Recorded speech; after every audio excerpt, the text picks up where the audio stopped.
Picture this. Pirates and witches have stormed Chicago, taking over the iconic Sears Tower. They've transformed the penthouse into a wild cannabis lounge where the air is thick with the scent of high-grade weed. The pirates, with their eye patches and swagger, are rolling the biggest blunts you've ever seen, while the witches brew potions that spark with magic. They're sharing tales of treasure hunts and spells, laughter echoing through the skyscraper. As the sun sets, the city below twinkles, but up here, it's a haze of creativity and chaos. Who knew that a pirate's life could blend so seamlessly with witchcraft? In this tower, we're not just high, we're soaring through the clouds of imagination. What is going on, everybody out there in podcast land? Whoa, that's a big branch. Thank you very much. Hello, my darlings. That's not a branch, that's a plant. How are you? Yo, I know. I was like, bring me up a branch and I can maybe trim during the episode, and look what she brought me. Nothing says Now I love get like to half a plant. guess which one this is. Oh, I know. I know which plant this is. Never forget a plant. That's what I always say. Well, how are you guys? What's up, G3? You made it home Cav. safely. I did, and so did you, thank goodness. Yes, I did. After a little CHS pit stop in a Ramada Inn in Cleveland, after a very mild case. Still not a fun thing to go through, but that was, after 3 days of just like, man, a lot of good weed. So much weed. Of good weed. My lungs still hurt. Like, I don't usually, I have an inhaler. I don't usually use it. I have been using it because my lungs are like, holy shit. I know. I need a little R&R. I was definitely clearing a little more than I usually am all weekend, but Yeah. it was so much fun. Like, despite my little like hiccup on the way home, it was amazing, right? Like almost surreal. It was For so those of you cool. that don't know what the hell we're talking about, I know, yeah. Cav and I both went to Chicago for the Alebrije pop-up and his Chi-Town Taroso drop and all of that. Yag's third birthday. So it was like a big, super fun, huge community get-together. And there were so many amazing people from the community there. It was incredible. Phenomenal. It was. I mean, like I said, little surreal meeting everyone that like we've talked to for so long on the internets, and then like get to finally put a face to a name. It was almost a dream come true. I hate to be cliche about it, but like I've dreamt about that moment, like sharing a blunt, joint, bowl, bong, ball vape, right? Right, cumin. All of the above. With all my homies, like we had it all going, like multiple at a time. They didn't stop, and they were just coming like hot and heavy, like the cones. It was just like, yeah, you would pass one to the left, and then you'd be handed one from the right, and it just like reminded me a lot of my youth. I gotta say, like high school, early college days, like that was just nostalgic for me. Big circles with people, and it just brought me back. I needed that personally. I hope a lot of other people felt the same way, and It was amazing. The whole weekend was absolutely amazing. To finally meet people. Like, I've known some of these people that I met for years and years and years. We've been friends for years and years. And to finally meet them in person and to experience, like, them as a whole package, it was phenomenal. I don't know how I could love them even more, but I certainly do. So, just so great. We have some killer growers in our community. Holy hell. oh my God, that was half of it. That was like, you guys took Captain out after 3 days of smoking that premium stuff. So many cool people. I got a list of shout outs. I'm sure I'm going to forget a bunch of people, but like a lot of people in the chat tonight. I see them like, what's going on, guys? Of course, we got Johnny. Gave me a ride halfway there. We met up in Cleveland at the Christmas Story House. Like, you'll shoot your eye out. And we went the rest of the way there in his truck. Shout out With to Benny. Rev. And huge shout out to Benny, too. Shout out to Benny Love the dog. him so much for keeping me from Such a freaking well-behaved, like truly, one of the most well-behaved dogs, which is quite a shock being Johnny's dog. You know what I mean? He's like the it's bestest boy. usually a take on Love personality traits of your owner, and not so much in this case, but it's all love, man, all love. Like I had a great time. He's a good apple. Even sleeping and like holding my stomach and writhing around in the seat on the way back with you. It kept me company in my distress. That's horribly to think about. Shout out to Rev, of course. Like, we shared. I believe that. I can't even put into words like how special it was hanging out with everyone. But let me get through them because I got quite a list here. You know, I could go on and on about the things we did together, but you guys don't want to hear that. Just shout out to Stoney, shout out to Howling. Special shout outs to those two. They put me up in their places, so shout out, guys. Love you. Nerd Grows, Paranoid Grower, Endo, Alabrije. Got to shake his hand, smoke some tangy tea with him. It was awesome. Spaceman, you know, our picture man, former guest, Big Jur, Chef Shreds, Terp Therapist, Mr. Judas, Ohio Nugs, Istig, Green Velvet Farms, Matt Frat, Cumin, Ganic, Too Tall, Dad Terps, and Dad Terps' wife. Phenomenal edibles. Jay Sa, Badger, and Flammulated Owl. Everybody, just, like I said, I'm sure I forgot. Did you say Back Nine Somebody. Bandit? Back Nine Bandit, that's right. He shows up at the very end. Thank you for reminding me. Yep. Can't forget. Oh, like, yeah, it was just like, just when you thought it couldn't get any better, there's a bonfire and then in comes Back Nine, you know? I'm trying to think if you forgot anyone else. Did you say Istig? I believe I did. Okay, I good. believe I did. But again, I'm sure I forgot somebody, man. But like, special times. Thank you guys. Thank you, Alabrije, for putting it on. And just thank the community for being The best. fucking awesome. The best. The coolest people you could ever imagine. All of y'all. So Yeah, it was great. it So, was can't wait was to do too it again short. next year. Yeah, too short, and like the time flew by. But man, the memories will last me forever. I'll tell you that much. One thing I do have to, you know, my one complaint is that nobody took pictures hardly, and that's There's, like, that's none. not like a surprise for like this type of event. You know, we're very like private people, I would say. Most of us are. Some of us didn't even really like posting our pics on the internet in the beginning. You had to be swayed to do that, right? Yep, very true. So, very few pictures of this, but I do have a couple posted on our Discord. There are some posted on the YAG Discord, your average grow. We're just, all of us are just too good at living in the moment. You know what I mean? No one wanted to be the guy taking out their phone, like Right. It really was a... ruin the vibes and like, hey, pose, say cheese. But looking back on it, it's like, I wish I would have taken more, you know? Right. Just like, just a couple more. Yeah, I think I have 3 from the whole weekend.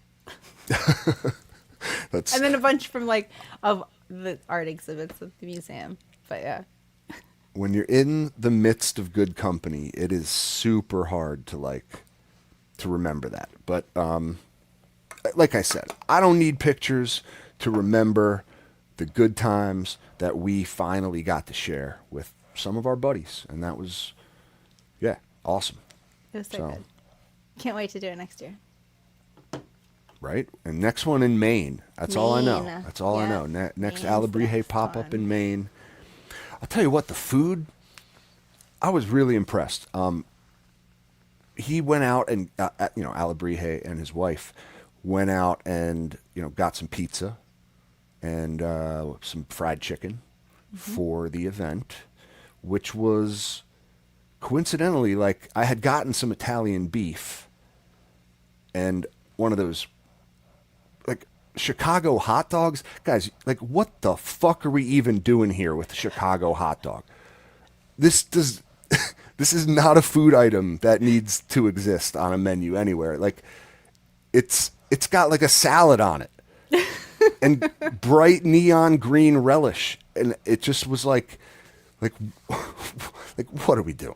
Come on, it's a hot dog, not a salad. But the Italian beef, phenomenal. Gotta say, as a lover of cheesesteaks and French dip sandwiches, it was like they just they bred together and had an F1 offspring. You know what I mean? Mm-hmm.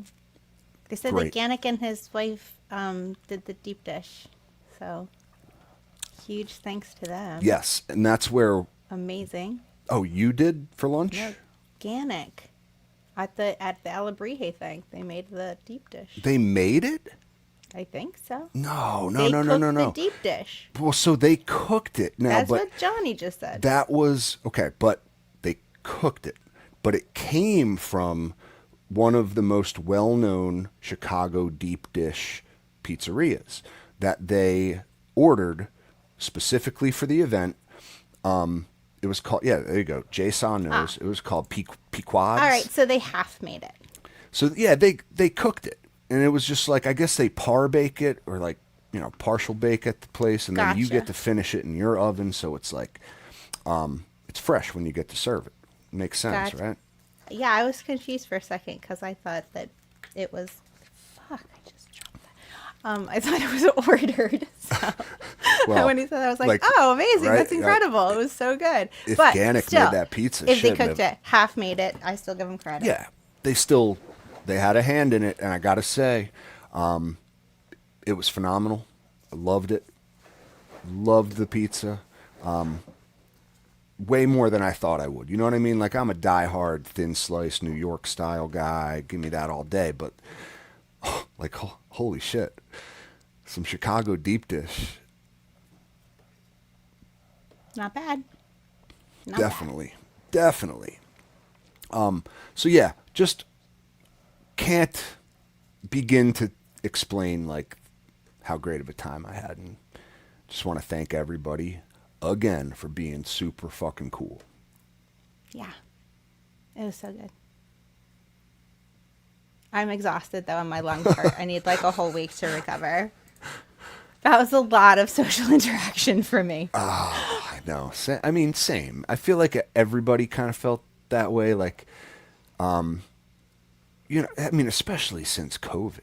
It's like, I don't care how social of a person you ever were, but like, it's rare that we get together like that with that many people. And just, yeah, it was a little overwhelming. But like, in a good way. Yeah. And Yeah. my social it battery takes is, some time to process. need a little recharging. That's, I heard that phrase a lot, which I agree. I didn't steal your dog howling. Me and your dog. Listen, that dog is awesome, man. That little dog, you got two, a big one and a little one. I'm sorry I don't remember their names, but the little one... River's the big one. Gotcha. River? I don't know the little one. The little one and me, like, I was laying on the couch, like, high as a kite, just, like, trying to go to sleep, like, spinning a little bit, just off in space, and, like, she just jumps up on the couch, just laid down right next to me, started petting her. It was nice. Very sweet dog. So, I really yeah. wanted to meet River, but I do. Howling lives an hour outside of the city. I did post a little creepy picture of me and the dog on the couch in the YAG Discord. I don't know if I meant to do it, but it's there. So, oh man, great times were had by all. Great fucking times. Indeed. Very much so. All right, let's This is the coolest thing I have ever seen. that I've ever done. But still, G3, what are you smoking tonight? What's in the pipe? Okay. So I intended to smoke the Sunny Tibahuawa that I got from Endo, but I liked it too much and I finished it. So I thought I had more of it and I didn't. And that was right before the show. So I actually just grabbed a thing of Golden Goat and my lungs really hurt. So I have some extracts too, and I might do that instead because vapor's a little easier than flower. Oh yeah. When it's like hard to breathe. So, in that case, I have some Sweet Chem live rosin. Yeah, I mean that jar that Endo packed up, that was like, Oh my god, that it little was sweet little so label on it. It was good. like packed So for G3, packed for Captain Auto Flower. I was like, it made me feel special. Yeah, it was. I mean, a whole package with the little like lid inside, and man, you opened it up and it was just like Terp City. Broke into it right away. Yeah. Well, how is the smoke on that? What are the It effects? was amazing. She was very chill, like exactly what I needed. Very like, I don't know, but I still like was up and getting things done. I was still up and working. I was still accomplishing things. I was being productive, but I was just like kind of floating through it a little bit. Yeah. That's She a was good thing. She was I just mean- like very, I was like, all right. A little chill. Anything that happened today was just like, all right. It's cool. Everything's fine. Honestly, that's the type of strain you kind of always need in your arsenal. Yes. She's Not great. I gonna- like her a lot. Like slow, Endo says it the right way. Doesn't put you out. Very chill indeed. That's, yeah, Yeah. man. That's cool. I'm gonna have to. Honestly, I haven't tried it yet. I have way too much stuff in grinders that because of the whole the whole episode, I haven't really been indulging as much as I usually have. So that might be on my what am I smoking on next week. Yeah. It'll wait for you. Yeah, It's worth the wait too. She's good. I smelled it. Smelled delicious. Yeah. I got you, man. He says, "Take your time. Take your time." But yeah, we smoked a lot of great stuff at the event. So I'm trying to remember some of the standouts, and Badger's hash was oh, yeah. I mean, that's the one that comes to mind right away. I mean, so crazy. Johnny's Hella Jelly was yeah, like, It- so good. it was awesome. Yeah. There Human was had something that was really good. Yeah, too, we but were I don't hitting that out of the remember ball what it vape. was. There was some like Maui Wowie, and then there Yeah. was something else next to it, and the combination of the two of them together was like, like Did one you after put the that- other was pretty awesome. Like I hit one and then I hit the other. So Yes. the term combo was just like super Mm. fun, but I don't remember what he. I'll tell you what though, you mentioned Badger's hash.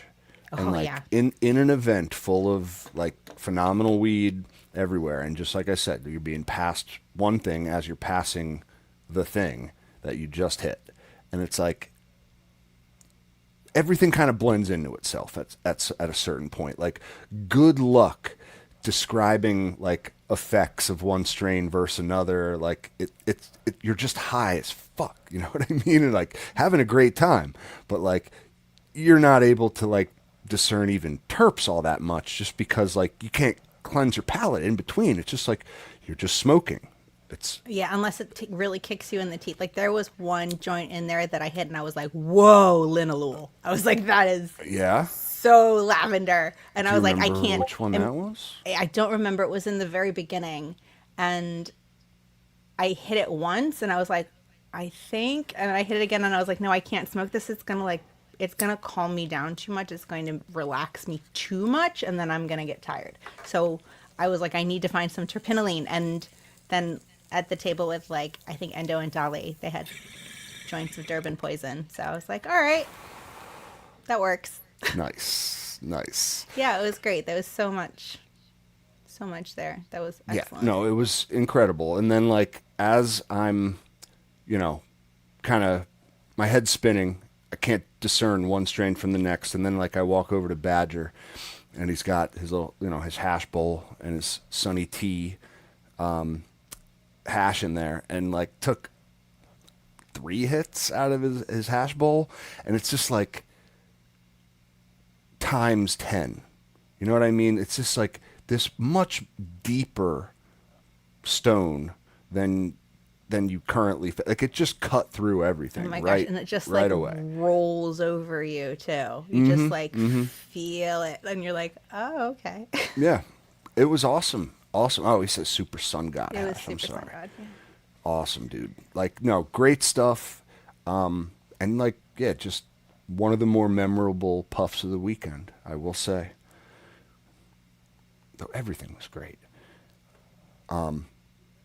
What I can tell you about is what I got tonight in the bong. Now, some of you got to try it. Some of you didn't. Your loss. Hate to say it, but there will be another time. Tonight I have one of my recent harvested plants from Romulan Genetics. It's called Pure Crush. Pure Crush with a K-R-U-S-H. It is the one that my wife brought me like half the plant of. And it's an indica, very, very strong indica. Like that was, I want to bring up the strain description if I can. Let me do a Google searching while I'm talking. So like 95% indica, and it stayed squat. It stayed like tight internodal spacing. Everything you expect an indica to look like. It had those fat leaves, almost like broccoli structure growing. Okay, so I knew it was going to be on that very indica side of the spectrum. Okay, yeah, I'm 21. Yeah, great, yes, wonderful. Okay, it is the smoke wise now, like effects. I love it. Effects, it puts me out, it relaxes me. It's a nighttime smoke for sure. Okay, now taste terps wise, not like overly impressed with it, not gonna lie. Like it's not the terpiest of the bunch, but what it is meat terps, and I love meat terps. We know you do. It is like, it's a subtle meat terp, but it's like it's spicy. It's like maybe a little sage, like breakfast sausagey. Okay. Yep. You know what I mean? Following. Mm-hmm. Like really nice, but subtle.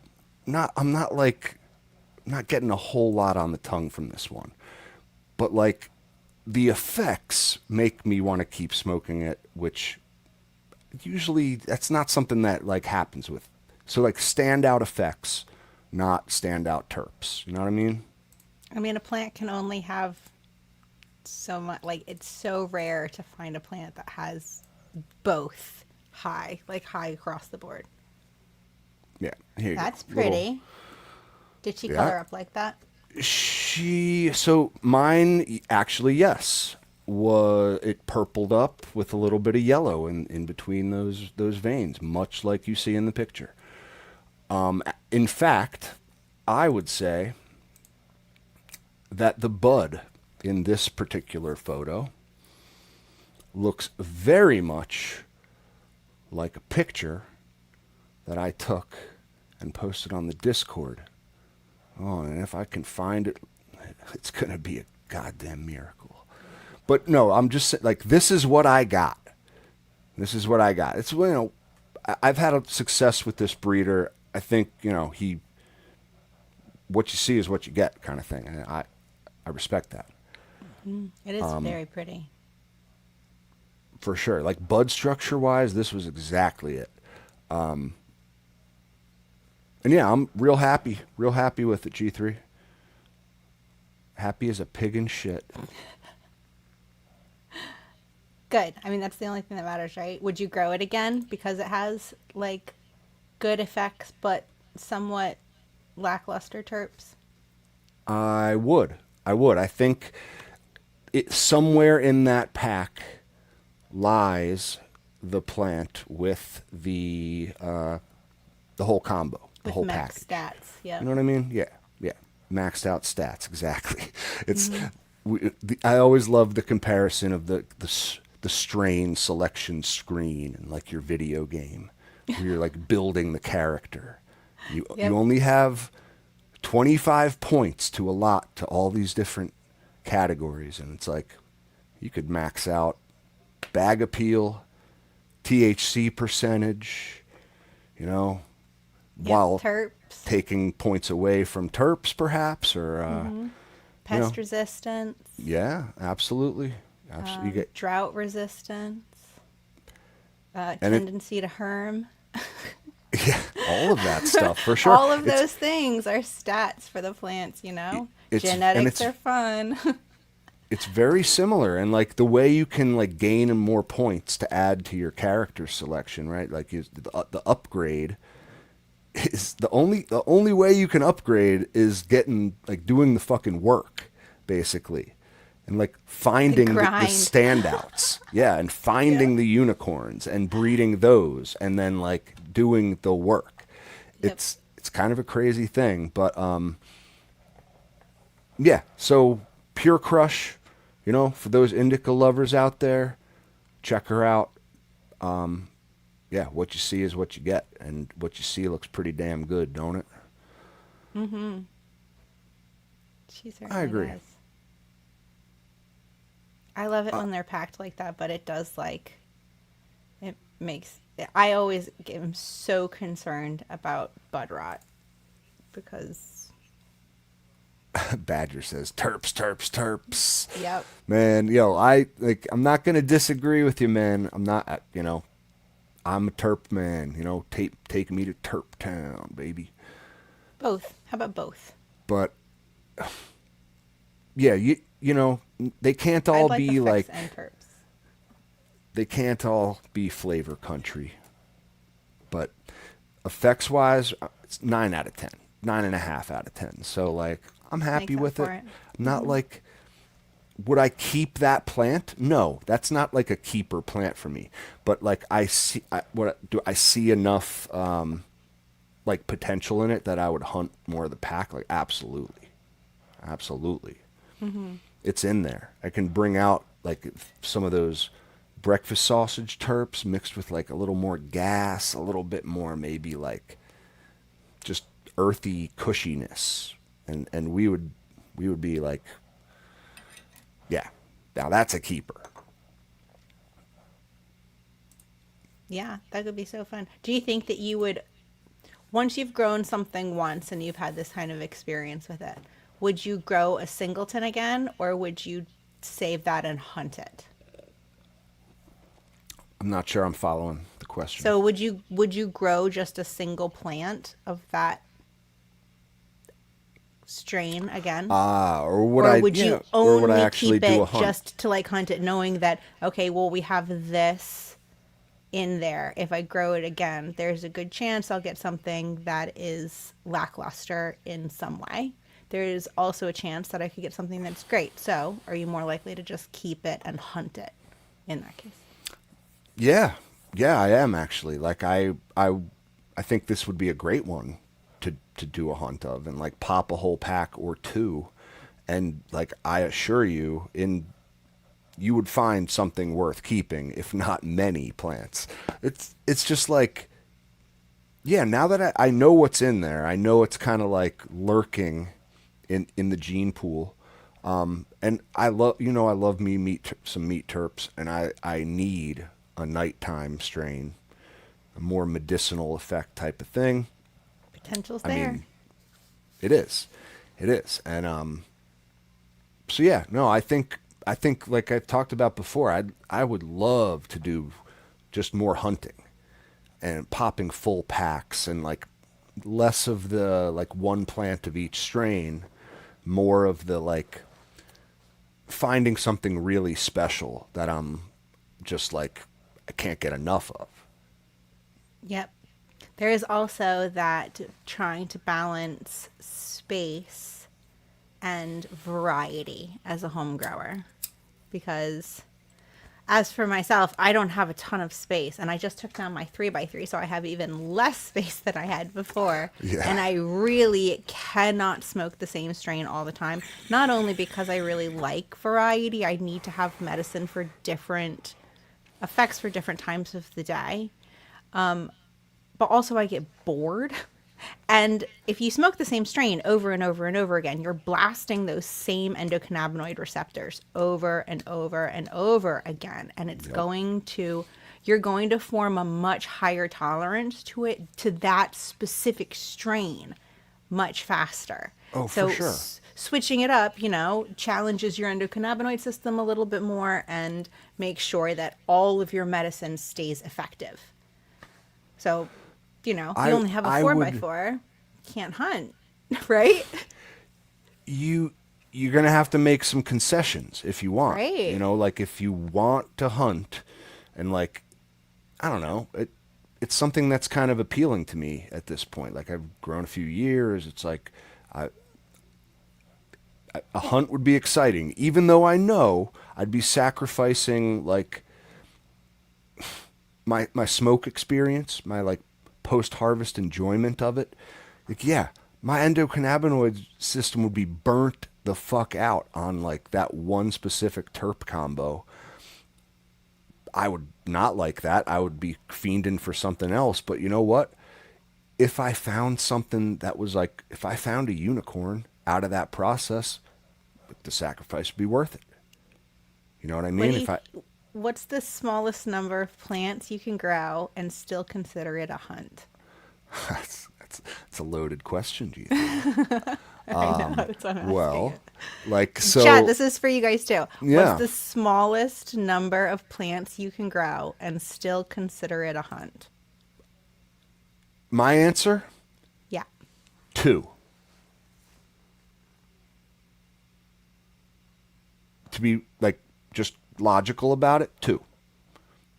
Yeah. I You're suppose hunting so. if you grow You are 2 choosing plants between two of things. the same strain. Now, that's not a large hunt, and that's Okay, not so like that's technically yes. That's- What do you consider the smallest amount you can have to actually have a large enough genetic pool to choose a winner from? We're getting a lot of 2s and 6s. I so think- like 2 is the obvious, like that's logical. That's like I think I've mentioned it on a previous show. I think you're getting clues from the breeder about that question in how large of a pack they offer you. Like the pack size tells you, in my opinion, what the breeder estimates to be the answer to that question. Like you bought a pack. They're saying to you, in this pack of seeds is a winner. Pop them all and you will find it. At least that's what I would hope, right? Like if you that's find the agreement, right? a good breeder, that's better be what the fuck yeah, that better be the proposition. Otherwise, what did I spend $100 on these beans for? These magic beans ain't so magic. Buy my gear, find some fire. That's the Yeah. unspoken agreement between buyers and between growers and breeders. So, like as a grower, as personal home grower, tent pirate, growing for myself, my wife, medical needs, yada yada yada. I can do a small hunt. I can do a 1-pack hunt. And like if you don't distract me, Jason, we're gonna talk about that in a minute. I can do a small hunt And I can talking about hunts. can find All right, something. we'll get there. We'll get there. Yeah, we will. Okay, continue. Now I'm distracted. God damn it. This always happens. I can't smoke weed and multitask. Yeah, I was banned from IG. I got the ban hammer. I mean, you and everybody Again. else. Again. I did as well. Lots of people got knocked out today. So it was like a brutal mass Bloody culling. Tuesday. Yes. Yes. Yeah, mass culling. Exactly. It was Canna community mass culling. It was really like I don't know what's going on over at Meta. Yeah, I agree. it's fuck their AI. so they've been this new llama AI or whatever it's called. Dude.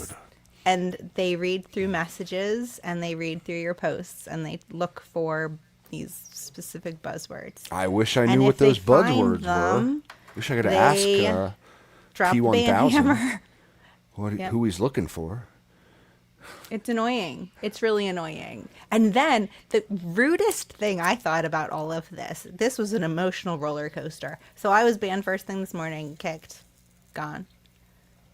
Then Instagram sends a message and is like, we will send you an email with the link to download your data. Like to download all of your stuff. And I read it. I don't remember the actual verbiage of it, but I read it as being like I would have access to all of my pictures and posts for like a specific amount of time. Oh, It's not that. No. Oh, It's not you that at all. Sweet summer child. I know. I was so naive. And I felt so foolish when I figured out it was just like how many times I changed my profile name. Like you can download your preferences. What if you want. locations I uploaded from. Like the worst nonsense bullshit I totally don't need. And I was like, what the hell? No, they don't like send you like basically like I wanted look like my posts like you should send back to me as a literally digital a digital diary in like a PDF format. Okay. Like I don't care. Something, how you gonna anything. connect- A picture with the post next. I don't care. the That's comments would be 5 years impossible. of work. I get it. But at least give me my posts. Yes, I completely agree with that. Really, I have used IG as a record of my growing journey. That's 5 years of work there. Yep. I can. Do you know how many pictures of plants I have on my camera roll? I don't remember specifics about know. all of those plants. I can't like remember the scroll ones I back and be posted, though. like, I don't know. No, but I mean I can't say that. Never forget a plant. I never do at least. I have some plants that look super similar to each other, and I have the worst memory. So, do I forget some of them? Yes, it takes me a while. I have a running list of all of my girls, though, so I can usually match up dates. But that's annoying. I just has all of the information right there. It's like a scrapbook of my journey. Don't take that from me. So, mine actually, I appealed. Frustrating.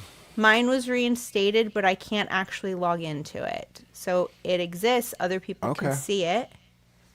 Progress. I can't get into it. I think if you can see it, that's a great sign. It's a great sign. I am at the I'm like I think if they said it's going to be reinstated when you appealed, then and you're showing up. I mean, yeah. I think you just people gotta can see me. I just can't actually on, get in yeah. to post anything or do anything. I'm literally locked out of my account. Every time I try and log in, it just boots me back to the login screen. That's Ohio Auto Flowers. He says he was home with COVID and didn't want to see a bunch of pics of us all hanging out having fun. Had I known everyone wasn't taking pictures, I wouldn't have reported everyone on Instagram proactively. My bad. We forgive you. Dude, that's too funny. Come on now. I know it wasn't you. I honestly don't even think it was a hater. Like, there was another instance where I was banned from AI. IG. That was a hater. That was a hater. That was a cult Maybe- of haters. Maybe several. haters, several too many. An army of haters. I know when that's happening. This is not that. This is just a stupid AI, a really dumb artificial intelligence that they just I don't know what they're looking for.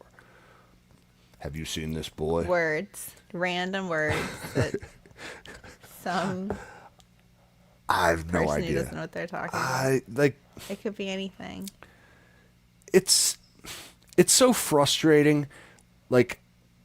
I'm just too old for this shit. I don't like having to be looking over my shoulder about the IG police, let alone fucking real police. You know what I mean? Out here in pro-AB land. But it's not right. I don't break any laws on their platform. There's other accounts that are doing the same exact thing, and it's like how I can't pinpoint what I did, so I can't stop doing it, kind of thing. It just makes me want to throw my hands up in the air. You know what I mean? It's incredibly frustrating. It is, and it also I don't want to do it. I don't want to do it, but really, am I going to have to go to X? Am I? It's, the Canna community over there is. Excuse me. I don't know if you could hear that. That was a weird noise. X is a mess. X is not a fun platform. It is chaos. That place is not fun. Chaos. It is. I think it's worse than Reddit. God, it's just. It's like a cesspool. But at least they don't take your shit. So I'm honestly thinking of using X as just a backup. If I can ever use my Instagram again, if I ever post anything on the mentality being, you need to spread yourself across your resources so that if one gets taken down, you don't lose everything. And if you get it back, it's very easy to re-upload your data onto there. So it's an easy way to protect yourself. So yeah, I might just use X as a archive. I might have to too. I don't even. The Canna community over there is tiny, but it's growing. It's sorely in need of an infusion of talent, I will say.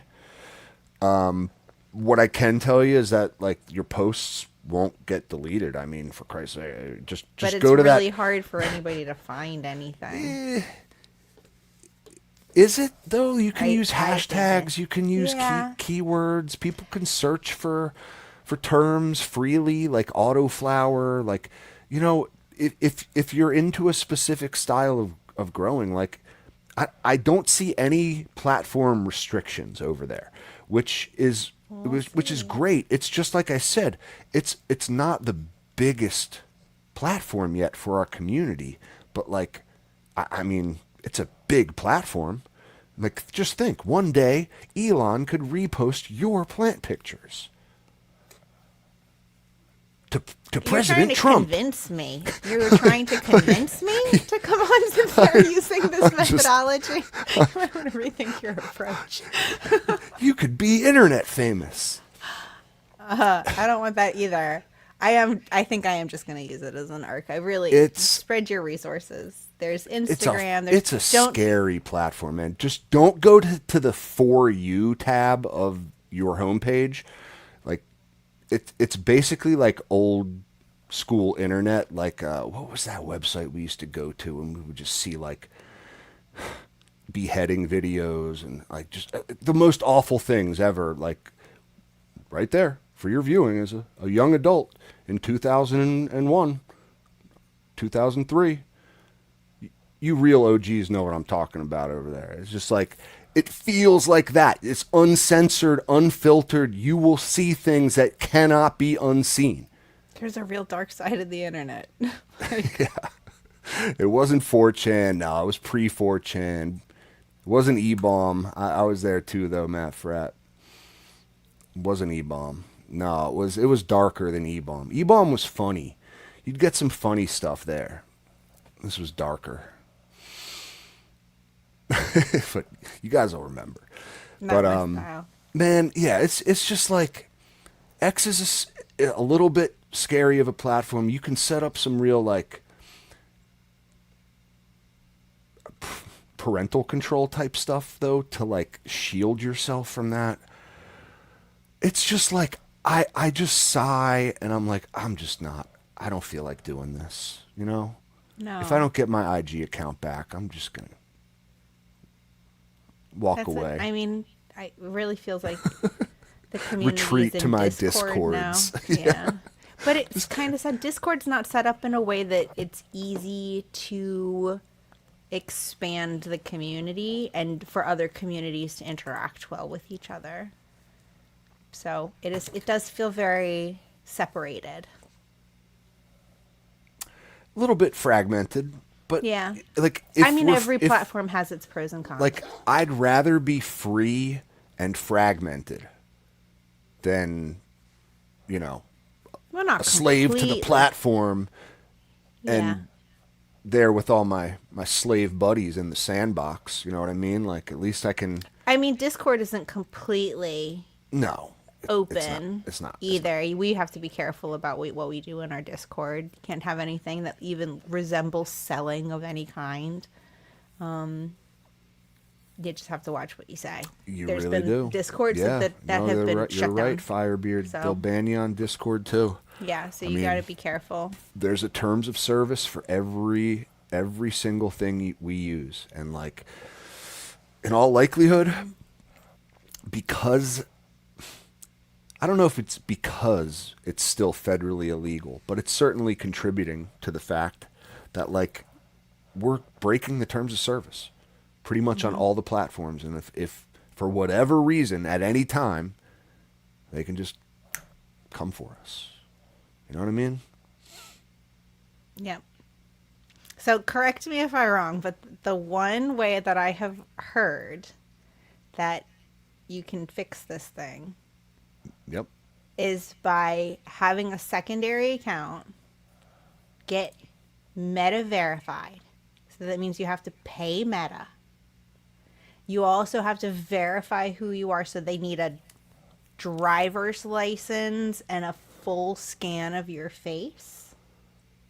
I believe. I've had to do Correct that. me if I've I'm had wrong. to like hold a sign Yep. under a picture of myself, which Yep. doesn't. Yeah, it gets sent to a data center. You feel like a little bit of a convict. Yeah. That Not my favorite thing to considering have done. they can like mass ban people, and if they don't let you get your thing back, then you have to pay them and then give them a scan of your face. And I'm not sure if the driver's license is actually part of it or not. I heard that it was, but I'm not verified, so I can't speak for that. But if they have your driver's license, they have your home address, they have your photo, they have a scan of your face, and they have money from you now. Like, that's a hell of a scam. Yeah, no, it's the more I hear about it, and it's happening to like a lot of people.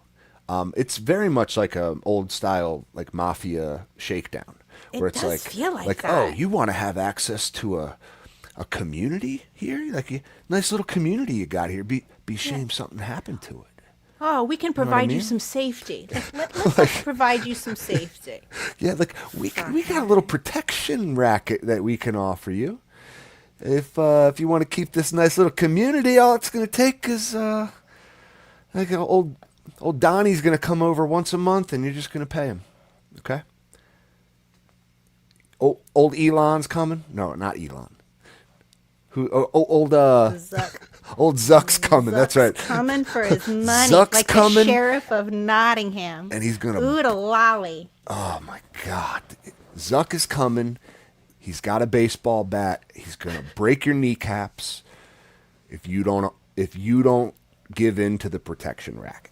That's what we got going on here. It's actually like scarily similar.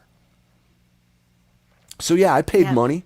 I got the Admiral verified, and I'm talking currently, not like currently, but we're in a convo with Fayola from Meta Support. Mm-hmm. You get access to a human when you pay money.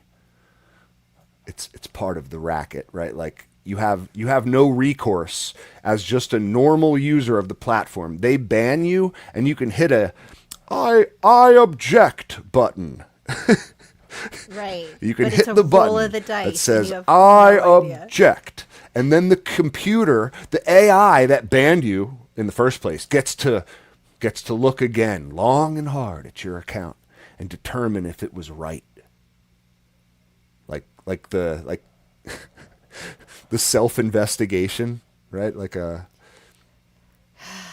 It's crazy how it works. Yeah. So like and of course they're going to determine that they didn't make a mistake in most cases. Okay. What happened to me is they sent me an email back and were like, yeah, actually, no, we were right.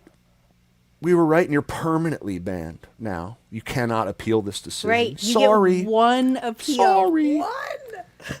Sucks for you, Captain. Like, no, we looked at it. We had our AI scan every detail, and actually, you're just a bad apple, and we need to get rid of you. And this is permanent. You cannot appeal. Thank you for using our platform. Have a good day, sir. Right? You get nothing. Yeah. You get nothing. Good day, sir. Like that's basically what Zuck told me. With his stupid Yikes. hat on. Like, I know it was. And I got to write that down. So, yeah, like, so I'm currently talking to a person about it. It's You hope it's a person. in progress. It could be. No, another their name's AI. Fayola, G3. I know her name. We're on a first name basis, okay? She calls me Admiral. I call her Fayola.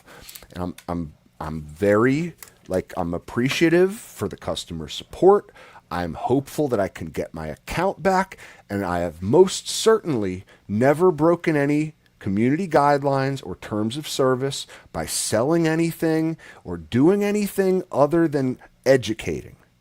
This is a strictly educational page, and the team who is reviewing should know that. And that's, True story. kind of that. It is. I'm not lying at all. I hope At all. Fayola, who is a very real person and not at all another layer of AI, I absolutely feel like sees she the is, though. truth in this situation and gives you your account back because kinda this feel is like bullshit. The AI just sent me to another AI, and yeah, I'm just getting the runaround from the fucking Terminators over here. Like this is what's happening. You just called Skynet customer service. I did, and I tried to report a fucking T-1000, and they're like, yeah, it's after you. No, it's not a mistake. You're John Connor.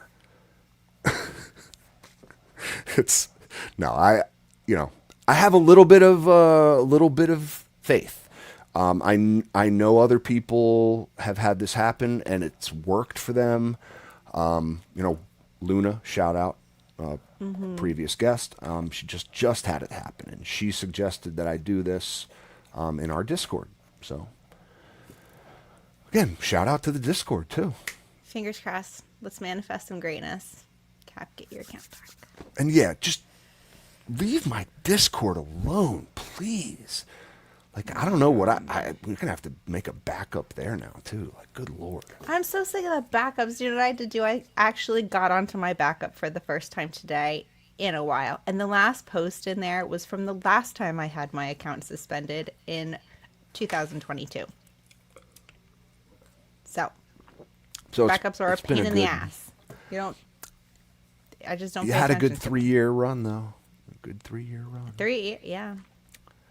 At least I think there was a time in between there as well, but it wasn't long enough for me to actually post again. Oh, dank tech. That's a dad weed joke if I've ever heard one. Bravo. I love it though. I like it. The only Instagram I use is the one in my weed grinder. Love it. Get Honestly, that should be everybody's Get it? mentality because that place sucks. That's How else a do good we one, reach dude. our people though? That's a good. No, like, I don't know. I'm willing to pay the racket pay the racket. If I get my account back, I'll pay the stupid racket. Hopefully that leaves me alone. They don't come break my kneecaps for another couple years. You know, if I give them what they want. I have a feeling that like I'm joking about it, but not at all. Like what I feel like they just want a little money from people. I think so too. And that's I mean, like, didn't Zuck just promise the administration a shit ton of money? He's got a bill to pay, right? Well, like $6 billion. He's got bills to pay now. There's so bills to pay. He's got pass to it make along the money to the customer. somehow. This seems like a real shady way to do it, though. Like it. I don't know. At least be upfront or something. I hate it. But you know, I've spent time, effort. Like it's a journal. Those are my words. I want them back. And they're ransoming our own work to us. This has happened before, G3. You know, this too shall pass. I mean, it's like ransomware, but it's times, the actual program doing it. It's just, it's ridiculous. It's ridiculous. One day, someone's gonna program this AI to be super cool with weed. Remember, like when, like in Terminator 2, when the kid's like trying to train Arnold to like no, you gotta be chill about it, man. Like you gotta like add a little slang, you know, like say things like they're in the car. You can picture the scene, and he's like, what does he say? What does he say? And Arnold says it in his Arnold accent. Oh man, I can. It's on the tip of my tongue. I just watched the movie G3. What a great movie Terminator 2 is. I haven't seen Terminator 2. You've never seen Terminator 2? No. It's been like a minute. Like I've seen it multiple times. It's just been a minute since I've seen it, so I should watch it again. No, it wasn't Cowabunga, Matt Fratt. It was something like that. You know what I mean? Like he's teaching him like hasta la vista and like that type of stuff. No, not a tumor. Different movie, Jay-Saw. That's a fun, good, cute movie too. Who is your daddy and what does he do? Does he do? I remember that line. But yeah, like these Terminators can't be reasoned with. That's all I'm trying to say. And like I think if they listen to money. Just by giving them a little money, the payoff, and like just being nice to them, super nice. I'm being super nice in this chat. So I'm hoping it pays off. Are you nice to like AI and robots in general? It's a person, G3. We're on a first name basis. Okay. The very real Fayola is not who I'm talking about right now. In general, are you talking about when you talk to AI and robots, who Fayola is not included in these categories? Are you kind? Like overly kind? I would say I am. Yes. I'm terrified of what could happen if they sense condescension in my tone. You're on a list somewhere. If the overlords think you're a dick. No, that's when Skynet like launches like the nukes. Like just like in the movie, it's like Judgment Day. That's Judgment Day is when like you start talking back to them, and they really sense condescension. Just like, you know what, these fucking people. I suggest being really nice to your AI chat assistants or whoever you're talking to. Even your AI controller, be kind, just in case. G3, we're about an hour into our show. Have we talked grow tonight? Do we? Does anyone expect us to? Not really. Yeah, we probably should mention something about growing. It is an educational program, after all, right? Strictly educational. All of my content has always been and always will be. We are always learning. Howling. Good night, Howling. Love you, dude, and I love your dogs. Give your dogs a hug for me, especially that little one. He's the best. He and his wife are just absolutely lovely, charming, amazing people. So Absolutely. it was a joy to meet them. Absolutely. So yeah, good night. Good night. Oh, thanks, buddy. Thanks. Yeah, what I did kind of want to talk about tonight, if we were going to talk grow for a little bit, like we should do a little grow segment. Why not? Sure, why not? It's We do those cultivation things once in a while. conversation at all. After all, I'm going through the dry and the cure right now. Like I'm still in trim jail. That's like we saw my half a plant that many of you correctly guessed I wouldn't even touch tonight. But my wife is trimming downstairs. Don't worry. Progress is being made. I'll be out of trim jail soon. So yeah, I want to talk. To go. Are you I almost don't. I done? don't want to talk about it. No, no. I would say if I had to estimate, maybe I'm a quarter to a third of the way done. There's at least I have one full plant done, so it's the smallest plant though. So I'm a quarter to a third of the way done. Are they relatively I'm a easy to trim fifth. plants? I'm a fifth to a quarter of the way done. I'm probably I'm a an sixth eighth to an to a eighth. sixth of the way done trimming. I haven't even It's started. not good. Yeah, right. It's not good. Not going very quickly. These are not plants that I want to throw into my trim bag, G3. Like we've talked about that. I can tell these are like a little bit sandy and a little bit like we talked about with the hash boys last week. That sandy it kind of like comes off the stalk and I get those stringers from it. Like I don't want to put this in my trim bag. I'm going to lose Good. a That lot. is responsible trim bag usage, and I appreciate it. I know what I don't want to put in there, and I know what I can. I can only explain it like that. It's a tool that has to be used correctly, For sure. and that's part of it. So I'm hand trimming all of it. Now, of course, I would never wet trim. Wet trimming just seems dirty to me.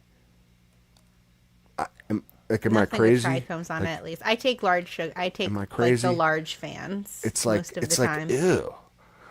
It's like But no, I won't. why are you doing that? Like you could just I don't understand the wet trim. You don't touch wet trichomes. I just leave it at that. Like I will take off fan leaves if I can easily see the underside of the leaf and I can clip it right near the stem. Yo. And I will leave everything else because I do find that you want some leaves to kind of, I don't want to say like wrap completely around your buds, but you want a little bit of protection in them. I find that it helps the process. What the leaves? It kind of Yeah, if you leave Yeah, some of yeah, the yeah. like larger leaves on, the larger, like the not the huge fans. no, like and the not the and don't touch the crowfeet tiny sugar leaves? leaves. The like slightly larger, just like in between, kind of. I like that. Yeah, I Makes trimming a lot easier when you leave those too. Yeah, but I don't think that you should be touching any leaves that have trichomes on them when they're wet. 100%. No, I like the wet trim. I just don't really get. Like in the process of drying, you are trying to extend the process, right? Like we're trying to slow down the dry a little bit for the plant to take its time for these the chlorophyll to off gas from the plant and for a bunch of processes to kind of happen. It takes a little bit. Like, and then if you want to talk about curing too, that's a whole different story. These are more processes taking place. They all take time, right? Like, so you are slowing that. I'm sorry, you're speeding the process up if you're taking off wet material from the branch. Like I'm a firm believer in like you see how this looks, right? Like imagine a full plant, right? There's leaves, there's big leaves. Like this is a big leaf right here, dried up now, curled into a little shriveled thing here. But that was once a beautiful purplish looking leaf on my live cannabis plant. Okay? Hang the whole thing like this. Let it dry slowly. Keep the stems attached. Like, let it all be part of the process. Don't take off, like, I don't know, like, don't buck them unless you're doing it for hash, like we learned last week. Then you don't got to worry about none of this, right? I'm just throwing it in the fucking freezer. We're going to wash all of it. Boom. Bada bing, bada boom. The You're a only lucky time man. that I do break it down into branches, and I totally agree with what you're saying, but the only time I break it into branches is if I've had a pest issue and I have to bud wash. Because then you can't dunk an entire plant. It's real hard to do. I can't do that because I dunk into 5-gallon buckets. So I have to dunk entire branches. Yeah. And then after that, I have to adjust how they dry because I just soaked those plants. They're going to have more liquid in them. Got to pull that water out in those first few days so you're not risking rot. And then you got to slow it down because you don't have the entire plant all together for all of that moisture to be a whole. You have each one individually in smaller parts, so it dries faster. How do you do that in practice, though? Do you like So drop what I the do RH is- for the first couple days? Yes. Okay. Yep. So I'll run closer to like 50% for like 12 hours and not even 12 hours, like 6 to 10 hours. And then I'll check them and I'll see how they are. And if they're still very damp, I'll continue running it at 50% or even lower sometimes, but for a short period. And then once that's dry and they're at a better point, then I can actually bring that RH back up because then I don't want it to stay there because then it's going to dry out super fast. Once that initial moisture's gone, all that plant branch has, it's what's in the branch. Can no longer draw from the whole thing anymore. Gotcha. Can no longer, and you take all your branches off, so you lose all of the hydration that's in that main stem generally, because that's just vegetation. If you take the branches off, you don't have that anymore. So ideally, yes, I dry as an entire plant because that's really what you want to do to make sure that the process takes as long as it needs to do it properly, in my mind. But sometimes needs must. I gotcha. For me, like I said, it's part of extending the dry because I know I'm never going to meet those ideal conditions of like 60-60 or whatever we like to say they are now. Dew point, whatever we're following. I'm not sure. But I think the 60-60 method is tried and true. It gives me great results. I've never had any complaints if you can manage to pull it off. Or come very close to pulling it off, like as close to it as you can. Let's be real. And part of that for me is leaving the plant intact. It's just you're giving yourself a little buffer. That's all. Easier, for sure. Buffer.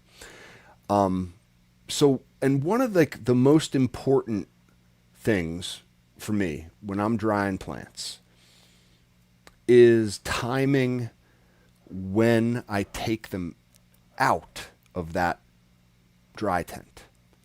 Okay, because I don't want to leave them in there longer than they need to be. What I want is to get them into a smaller sealed container, right? Like a jar. Do I have a jar? I don't have a jar. But like a jar with a cap on it, We're holding the moisture in, protecting the weed kind of thing, not letting it dry out in the atmosphere, losing all of its precious terpenes. but I'm not ready to put it in a jar yet. You know what I mean? It's still a full fucking plant. Like it's still this. I haven't trimmed it yet. It's just ready to come out of the tent. Okay? What do? What's the in-between phase? There must be an in-between phase. Totes That's and where trim bin? that's Yeah. where the bins come in. Totes The and trim bin. Not like so. Yeah, I guess we would call them totes because we already do have a trim bin. You know, this kind of deal. Yep. Which this is the Amazon version, by the way, like smaller than the official trim bin, but same parts, probably made in the same factory. A little smaller. I Brand love my X. trim bin. It is worth its weight in gold. For It sure. will pay you back the first time you use it. Great product. But yeah, just there's options. Yeah, fantastic. But support the OG if you have the budget. That's all Yeah. I know.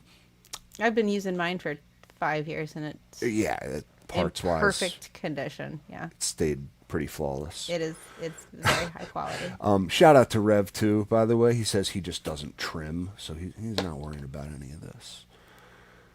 I know plenty of people that just I- don't trim at all, just put them in jars as they are and then just like pick the leaves off before That's they what grind Monster them. would say. He'd just like flick the leaves off as he needed to, and like I find that I get impatient then and I don't take off enough vegetation and then I'm smoking more green matter than I really need to, which then hurts my lungs and affects my quality of smoking. So I really have to make sure that I trim properly to get off all that extra vegetation.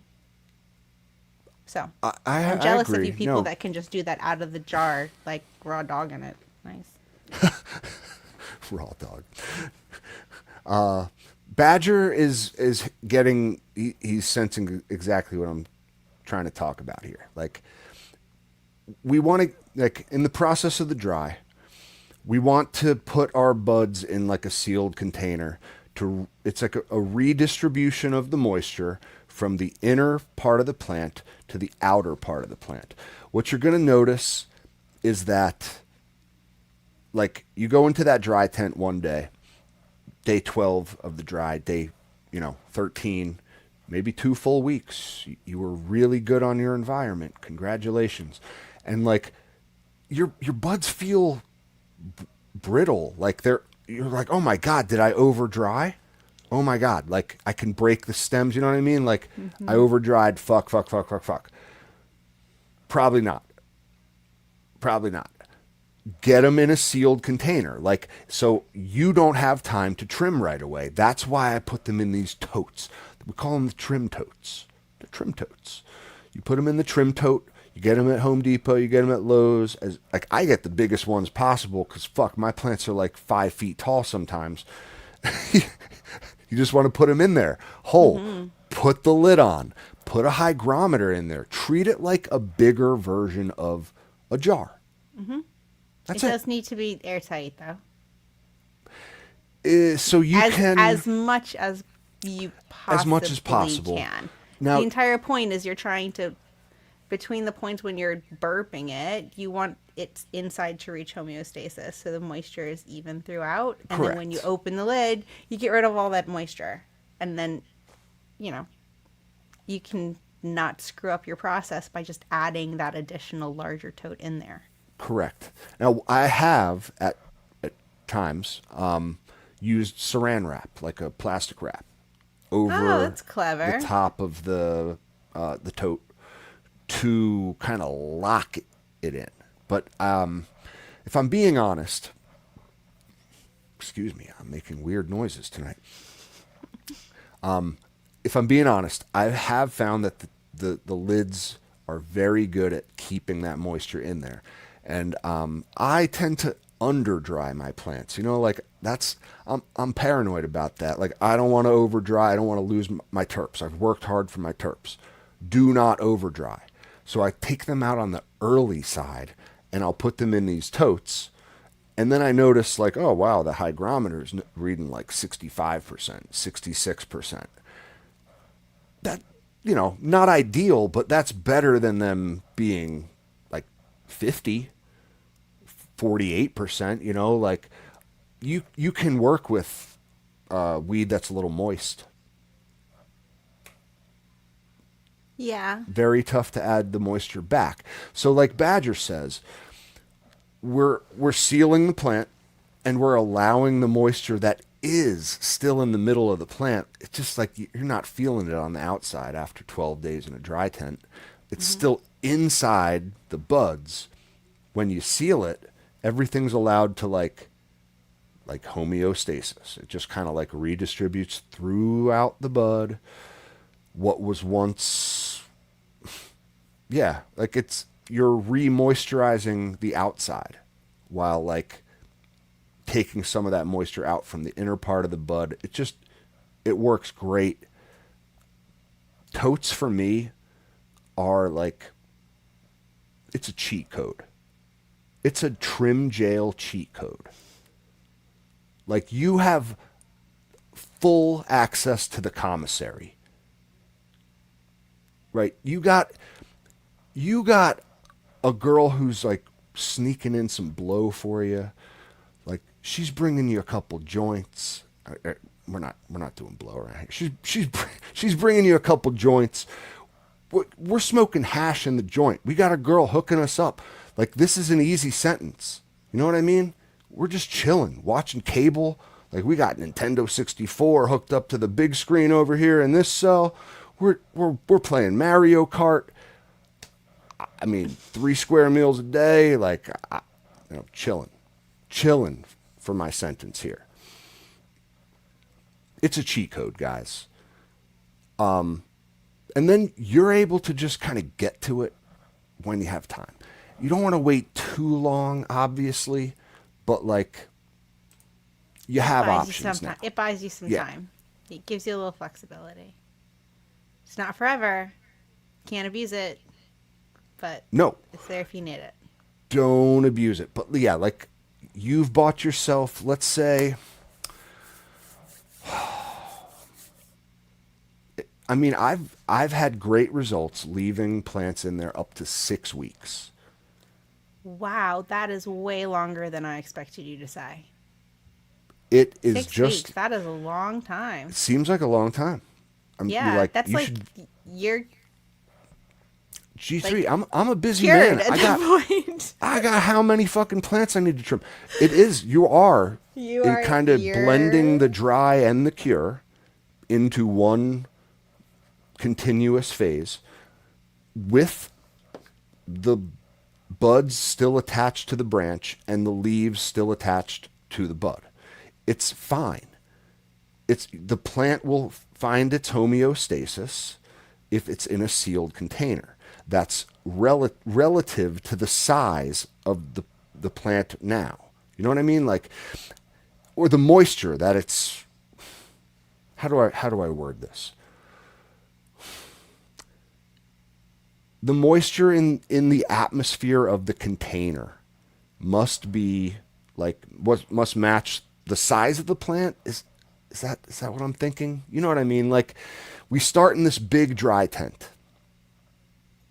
Mm-hmm. And it's like the humidity spikes because you got fucking so much moisture in your plant that we're exhausting that moisture. We're dehumidifying our lung rooms at that point.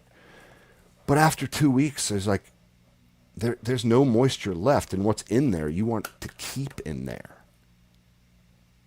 Mm-hmm. Right? So I don't find I have any problems.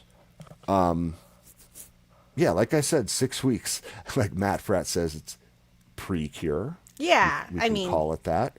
But you are into it's hard to think of the dry to cure process are really just different stages of one whole long process. And it's just easy in our minds to break it up into 2 parts because often it's done in 2 separate locations. And so it's easy to think dry, cure. But it really is all one giant process together. And it's like for sure. Thinking of flour. Flour is one giant process, but really there are lots of different parts of flour, and each one you treat a little differently. So same type of thing. It's almost like, if you're trying to make an analogy to the grow process, it'd be like, there's veg and there's flour. Like it's all one continuous part of like the plant just growing and doing its processes. But like we like to delineate them as growers, and like, this was veg, this is flour. To the plant, it's life. It doesn't care what you call it. It doesn't put lines on a map of like, this is when this is now cure. I am curing now.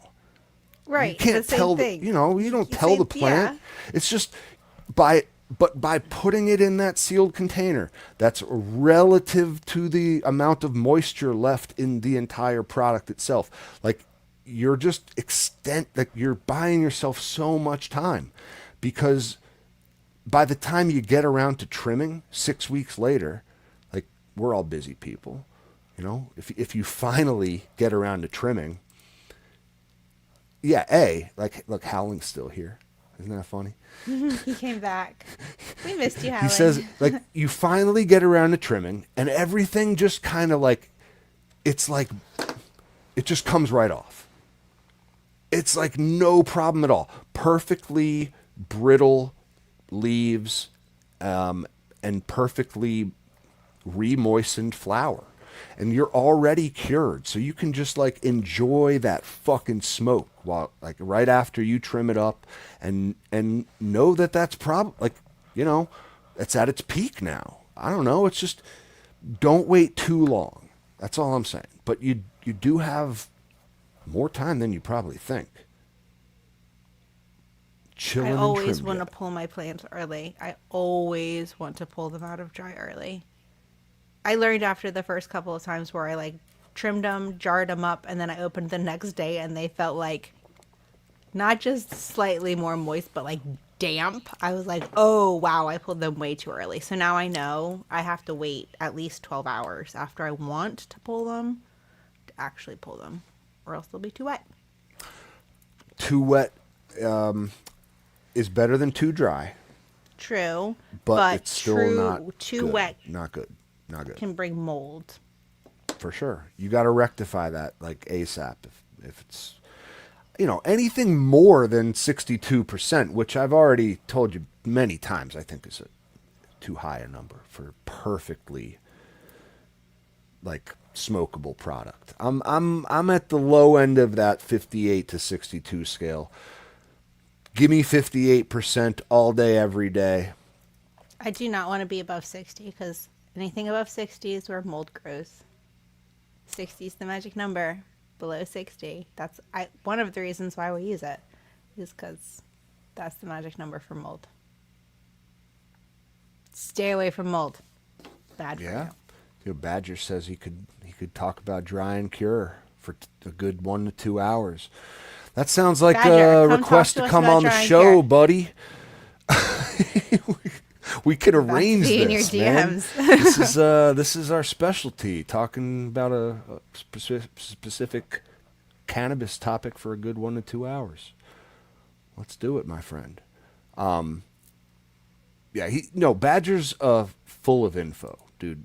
Really, he makes some of the best hash around too. What's he say? RH has nothing to do with the plant after drying. It's about moisture content, not RH. Doesn't it stabilize with the environment that it's in? Do you mean the RH of the jar, or the vessel that the plant is in, Badger? Yeah, I'm confused. Yeah. RH is dependent on temp.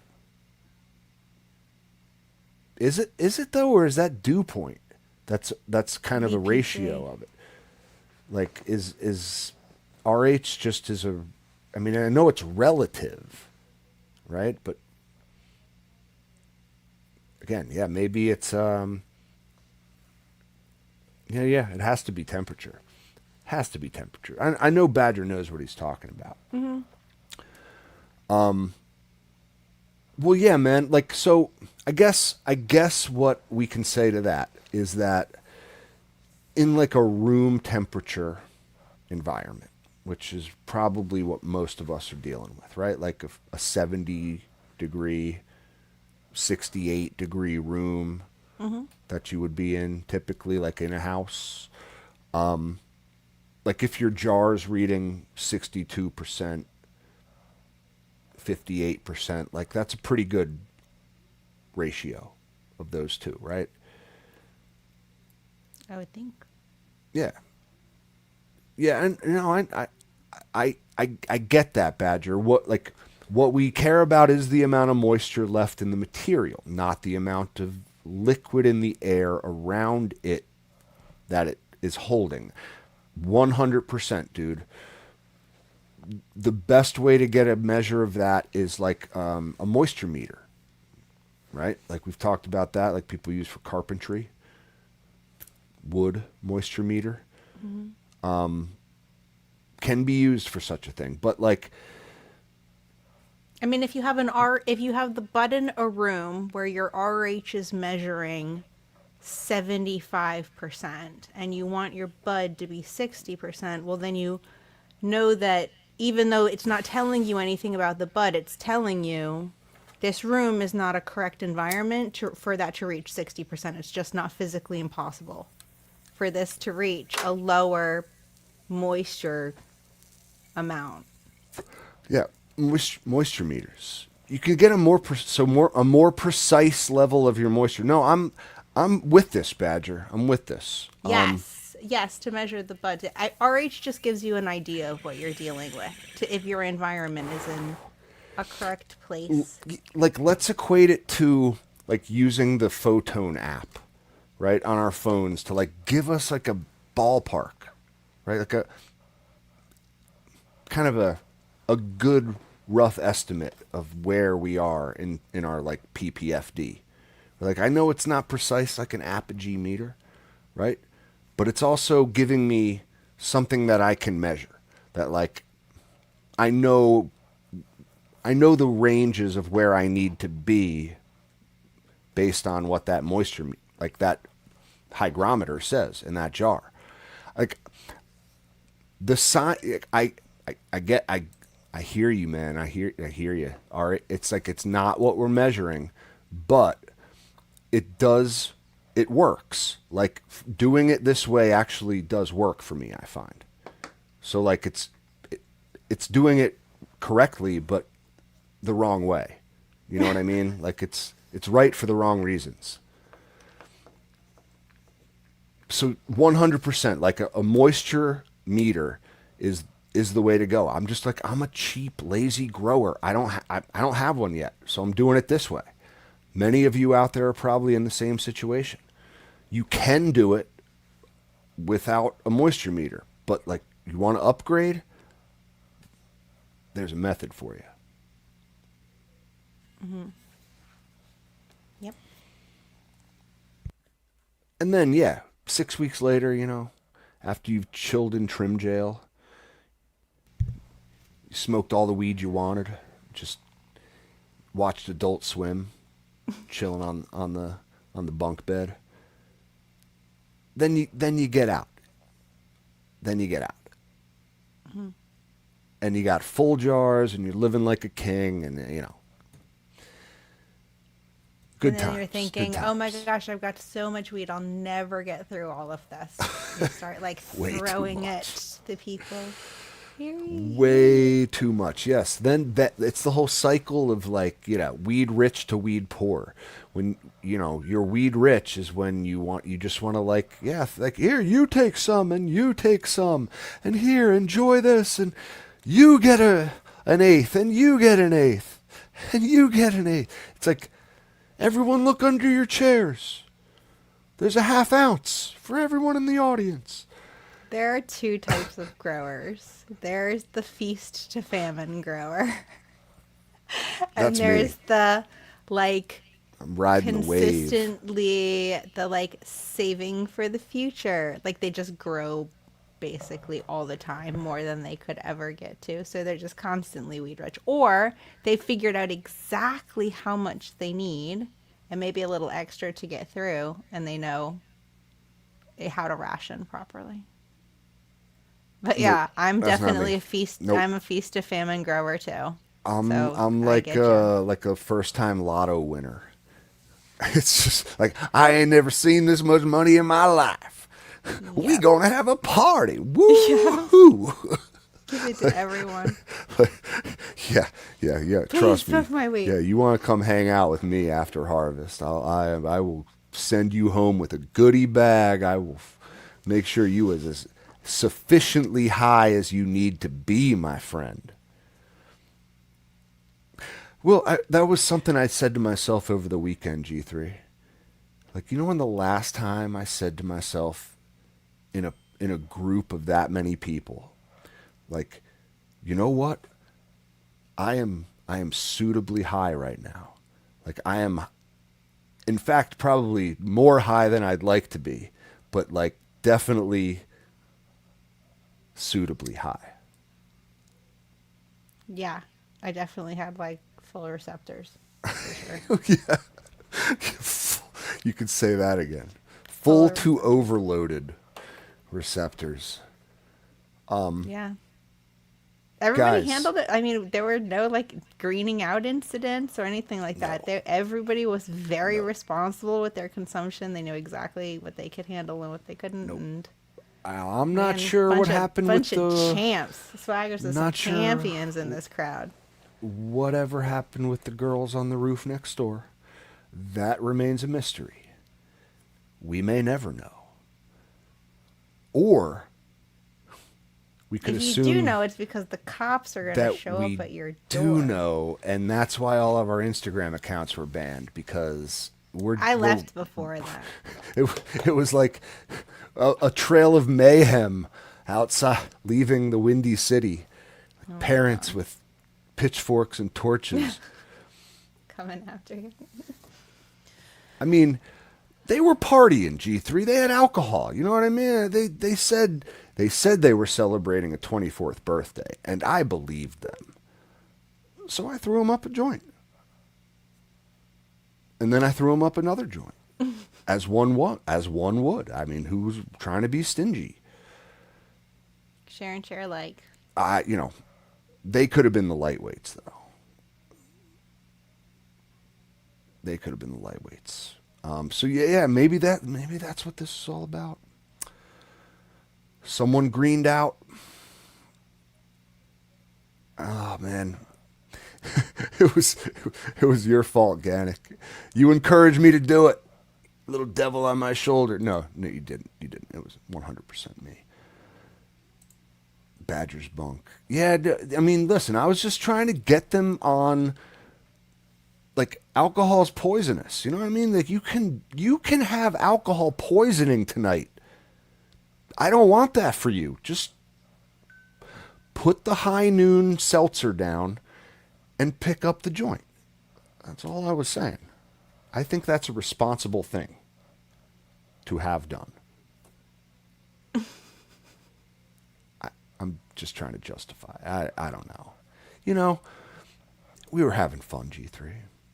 Fear and Loathing in Chicago. Indeed.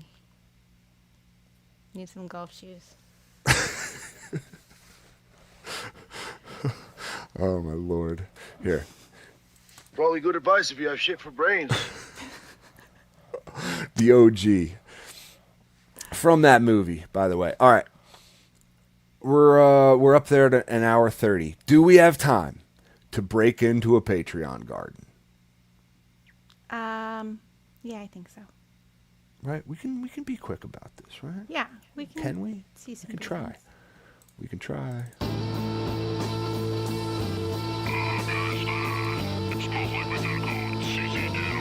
Hold up. We're coming in.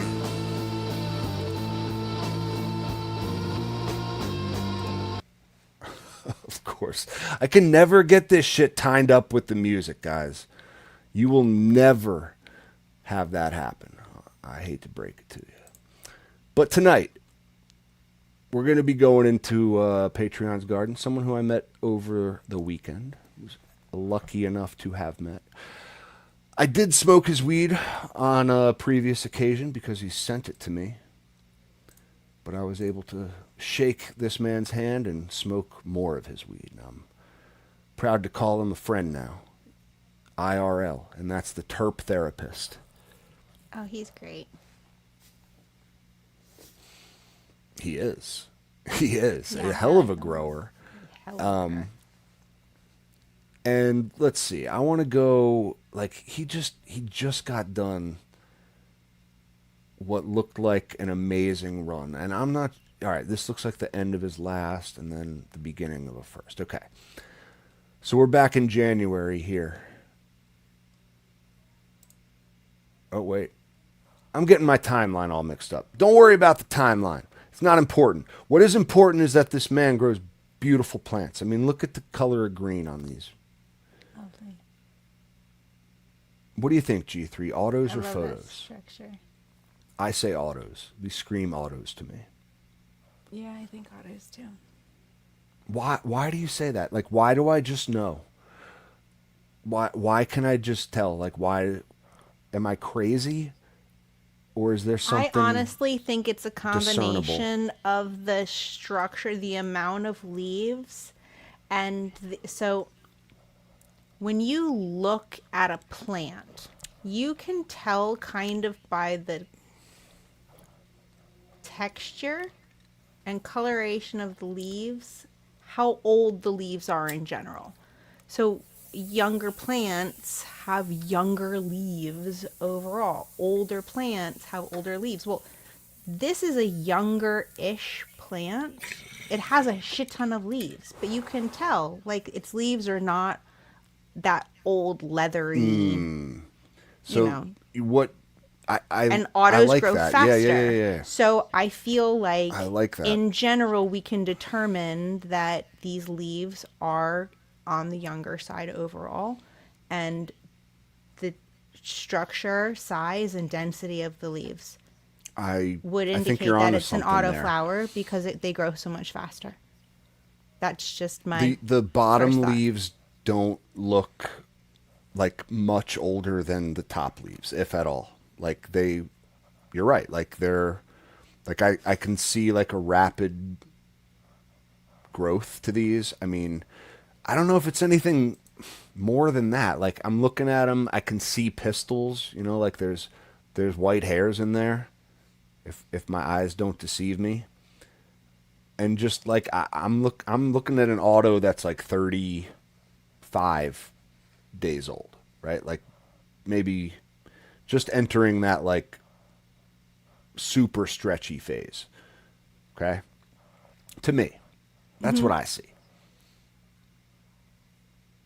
Yep. But no, I think I put her at a titch older, but yes, I absolutely Yeah, agree with okay. you. Certainly, I don't imagine 48, 50 days. that. Yeah, I'd put her in like the early 40s, maybe. Okay. But yeah, Sonoma says they look like they have some Russian in them. Yeah. You could say that, man. Yeah, it's just like it's some kind of. Oh, look, he's hair. Oh yeah. Turk the rest. There you go. Are they photos or autos? No, that's what happens when you get broken into, bud. You don't get no time to put pants on. Just boxers or nothing at all. Hey, we don't mind. We're just here for the plants, bud. We're just here for the plants. All right, so we can, a couple things we can. Well, oh my God, takeaway is fabric pots. It looks like soil.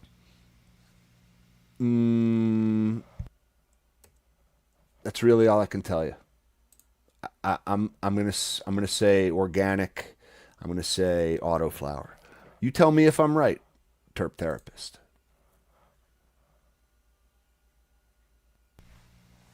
This looks different though. This is a different room. It's like most of our growers.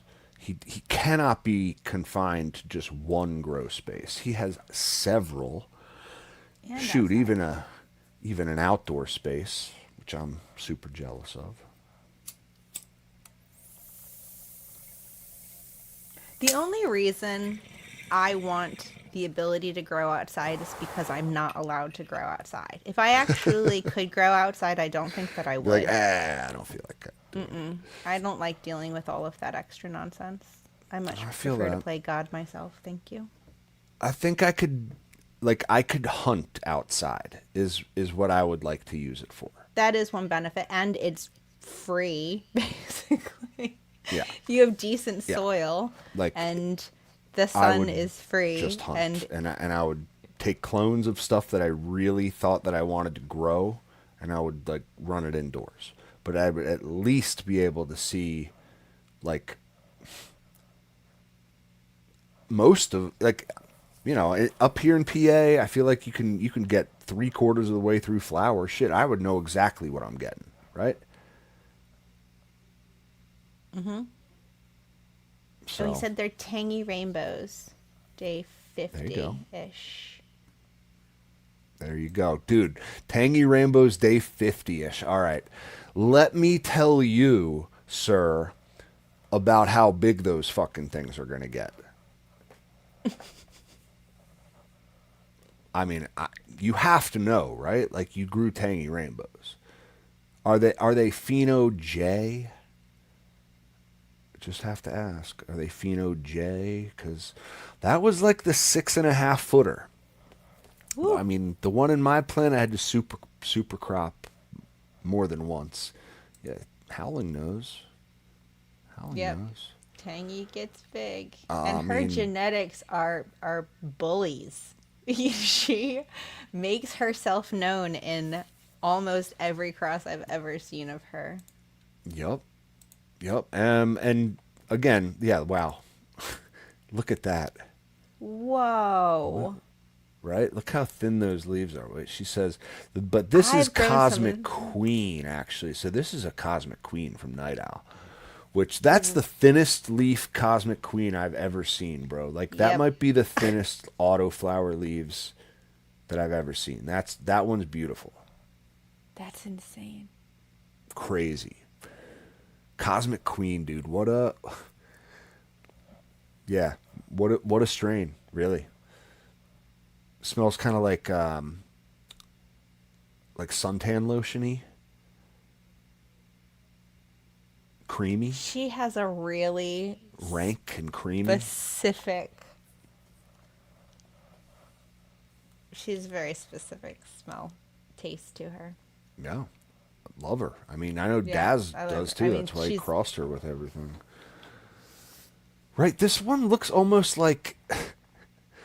Yeah, I know. I'm like, Sonoma says it looks like a starfish. I was thinking this just looks like a freak plant. It almost looks like that freak show, Yeah, but without all the but without feathery the weird parts. mutations and shit. Like, it's just, there's no leaves to it.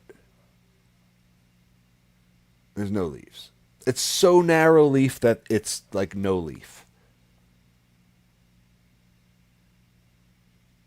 I'm honestly, when they're that thin, I'm I'm puzzled. impressed because they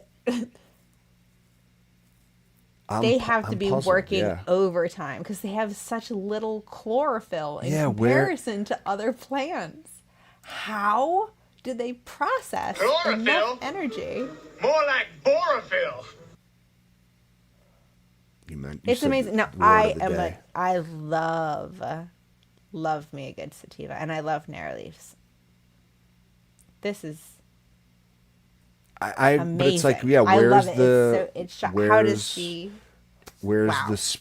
the space for that chlorophyll to exist? That's kind of, it is crazy, man. Yeah, like, for an autoflower, I mean, that's a special seed pop right there. You don't get those in every Cosmic Queen.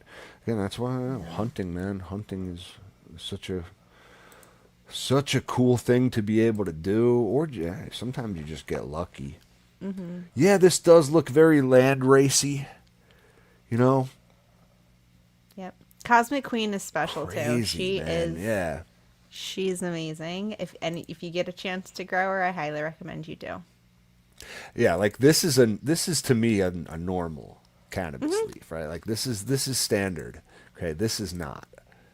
That's Special. that's a special. that's crazy. Yeah, wow. Just gotta love this plant. Oh my god. I love this plant.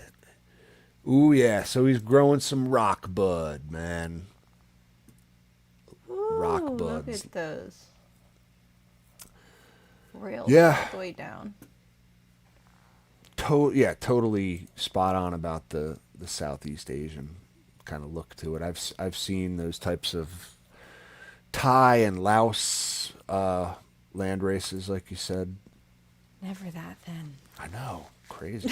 No, I'm now that I'm trying to think about the lineage of Cosmic Queen. Someone in the chat, do me a favor, go to seedfinder.eu.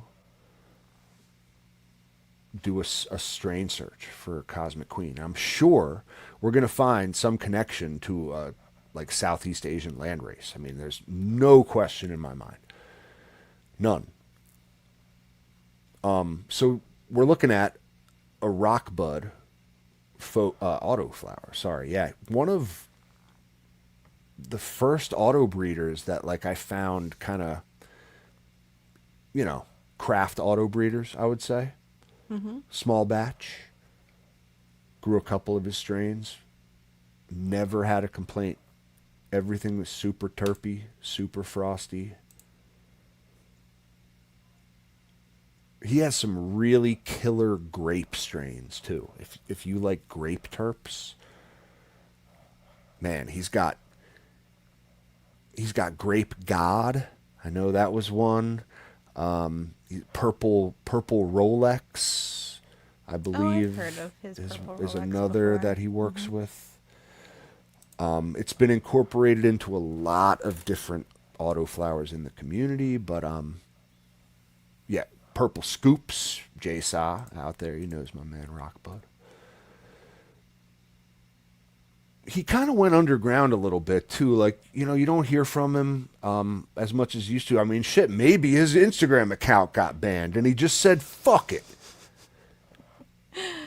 It's like You a never know. villain origin story.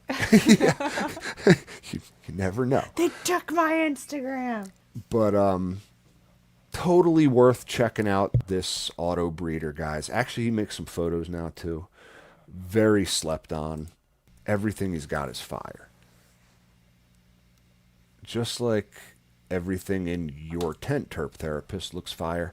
This doesn't look like it's the same breeder as Rock, but I don't know, man. If you're still here, tell me what this is. Narrate me through your tent. You say this is Halo. Look how frosty those leaves are, G3. That's why you don't wet trim. Don't take those off. Like they're furry. They do. I mean, now they look like they would. Have that plant lamb's ear? Nope. I don't know if you're familiar with that. It looks like they look like they're furry. Oh yeah. The garden plant. Mm-hmm. Yes. Yeah, like wanna touch it. Is this a close enough view? I want to ask you, Sonoma, and if you're still here, Firebeard, sorry. Do these look like hashy trichomes to you? Can we tell from this distance, or do we have to get closer in there? Ooh, look at this. Terp Therapist says, Halo is a cross he's been working on. Wouldn't you look at that? Well, you have my interest piqued, sir. Mendo candy cross with papaya. We're doing it at the same time again. Jinx, papaya Flamba F2. Jinx. Well, that sounds dude. delicious. Right. I know. I actually, if I know my hash making strains, that papaya's got to be one of them. These look like hashy trichomes. Sonoma says you got to zoom in right and do a chant in Moroccan to be able to tell. Oh. Well, or you just have to know that the strain like lineage has papaya in it, right? Because we know that's a hasher.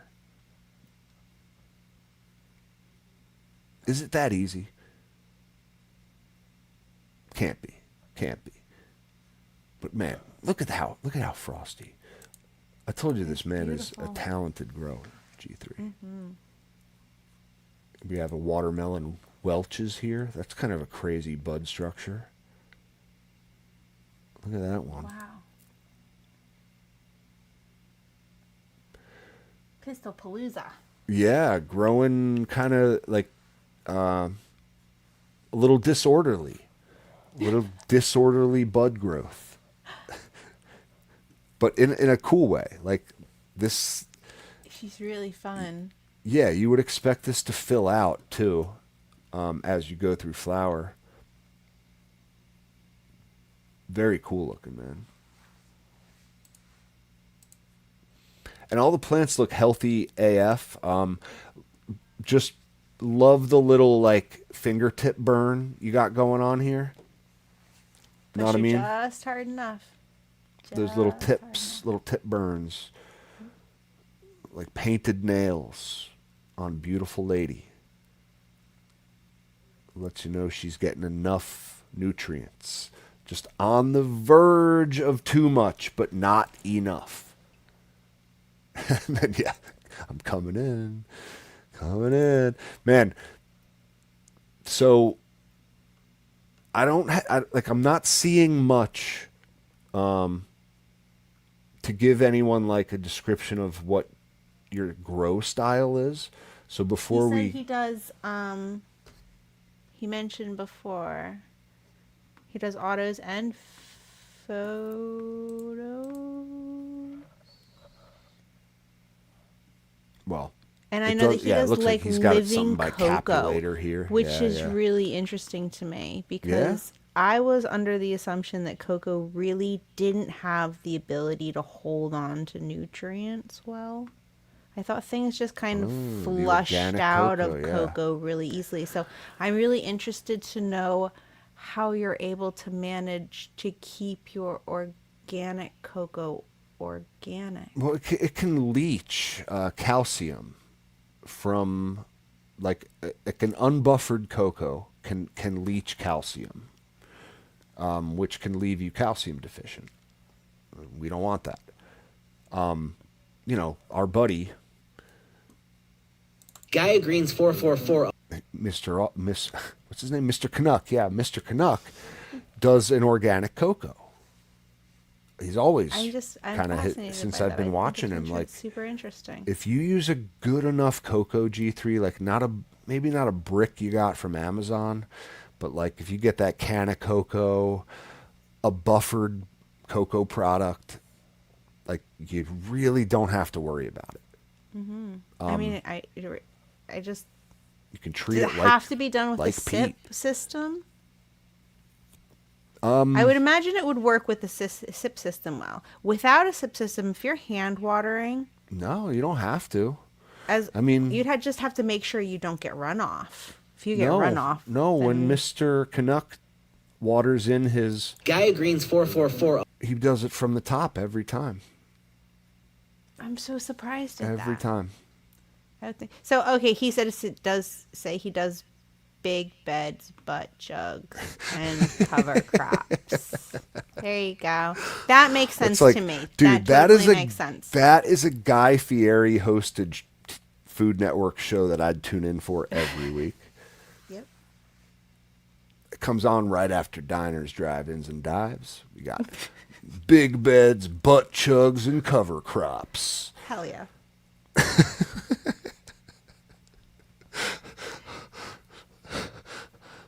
I would think that living cocoa would be hard to do in anything but a SIP container. You'd have to be really good at watering. So yeah, you would. You got to be precise, man. And like, so yeah, no, I think is Terp Therapist hand watering here? Is that what you're telling me? I don't think so. No, yeah, that's what I was saying. He is. He's in a big bed and he's butt chugging and using cover crops. Yeah, but that's hand watering. right? I mean, okay, so not, I would guess hand watering versus automated. He's So I'm putting not it in talking about there. hand watering, but yes, he's putting it in there. But I'm talking more about not losing anything out of the bottom of the pot. In my mind, so correct me if I'm wrong. Maybe I'm just thinking completely incorrectly here because I don't use cocoa. I use soil. So my experience with this is minimal. In my mind, cocoa is just, it's just fiber. Like it can't hold on to anything. So But water it would just does, though. wash things through. So it makes sense to me that it would work in a sip system where the water is basically contained and it's not going anywhere unless it's evaporating out of the top of the plant or the plant is using it. So that makes sense to me. But then I was thinking cocoa, a living cocoa system with hand watering could be very difficult because in my mind, and correct me, could be wrong, you would just like rinse all of your organics out, all of your microbes would just go out the bottom of your pot. If you Why pump would they into, go like, out water. if the That's what plant I'm is sucking it up? Like like the wicking action is happening because from the microbes bottom up. live in the soil. It doesn't go anywhere. So I'm just saying if it's all sitting in the soil, you'd have to just like constantly be replenishing things. Or you'd have to be like the most miraculous waterer ever that you get no runoff. If you're I'm just saying it would be difficult in my mind. If you're hand watering from the bottom, what you should see is that like all the water you put into that tray just gets sucked up right away, and that there's none left over in it, and like there could be a little bit left. I mean, shoot, like if you're going away for a day, water it till it can't suck up anymore, and then keep the tray full, and it'll just suck that up throughout the next day. It's not enough to hurt it, and the nutrients and the microbes aren't like going anywhere. They're still in that solution, which is eventually going to be in the plant. That's how I look at it. I think you're just kind of I get maybe I'm overthinking overthinking it. Maybe I think maybe that's left over from salt growers in cocoa, and they water to run off because they want to flush out all of those older nutrients in there and replace them with the new nutrients. So in my mind, I was thinking, well, if you're watering, like you'd have to be really careful about how much you water, because if you water too much, you're flushing out important stuff that you really need. I think when you're doing it like this, like he says, cocoa is like a huge sponge. It sucks up gallons in like seconds, right? Like from his saucer. Got a big saucer for a big bed.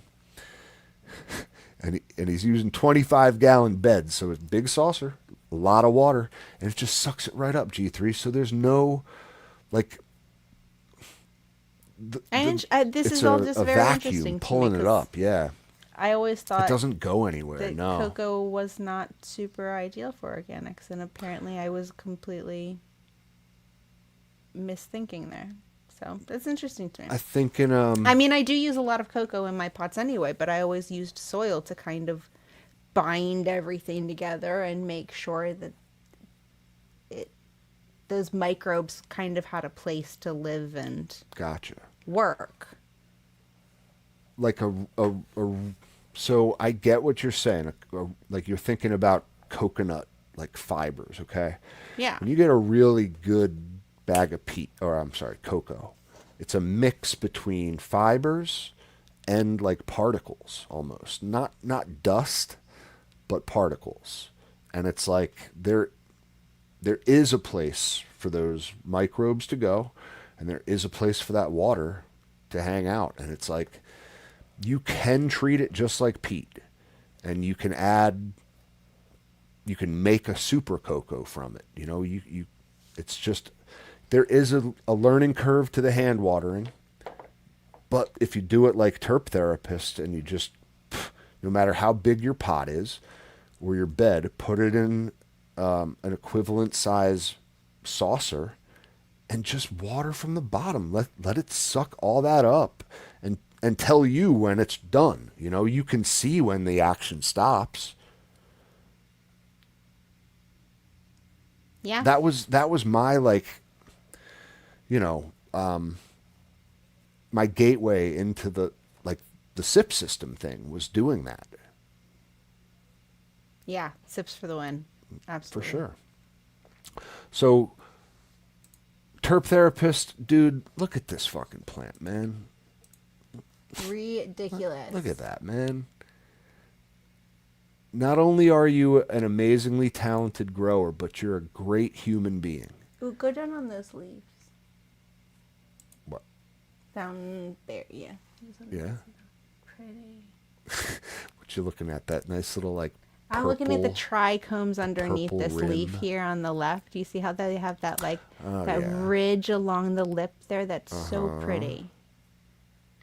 like a freshly fallen snow. But yeah, like, dude, you're just an all-around Oh. awesome person. So, Yeah, he says the rhizosphere from the cover crop gives the microbes a place to live. Interesting. I am learning very much tonight. Thank you. that's awesome. That's awesome. Yeah, like doing it. There you go, G3. Putting the puzzle pieces together. Yeah, I'm learning a lot about cocoa because I don't use cocoa generally, so learning a lot. Cool. Love it, man. Yeah, that's a highlight plant right there too. Like, that's just, dude, So pretty.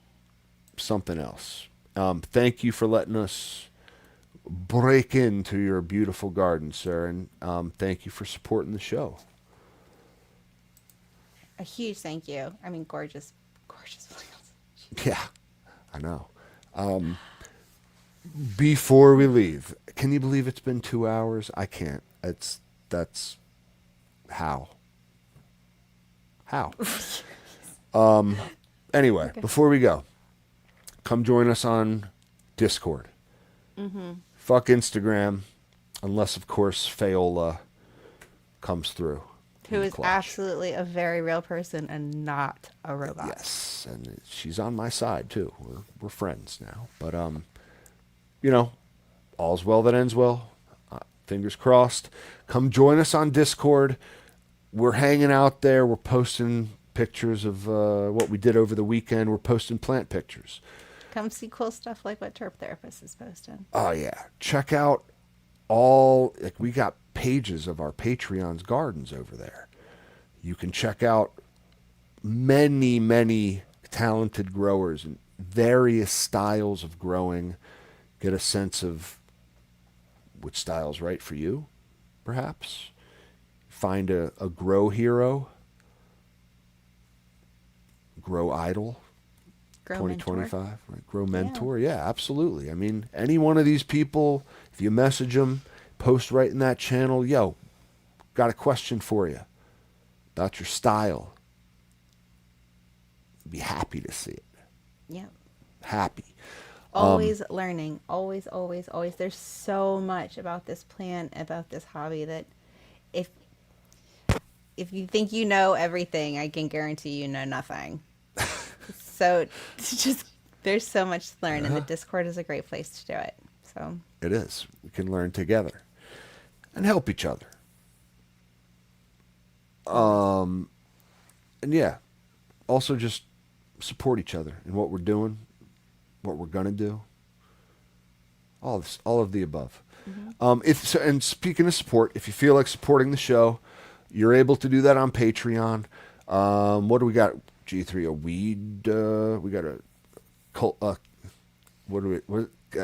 a congregation, cultivation congregation this week on Sunday. this Sunday, yep. I think we do. Congregation this I think Sunday. we do. I believe so. We will confirm and post that information. Yes, we will go through coming a up confirmation. soon.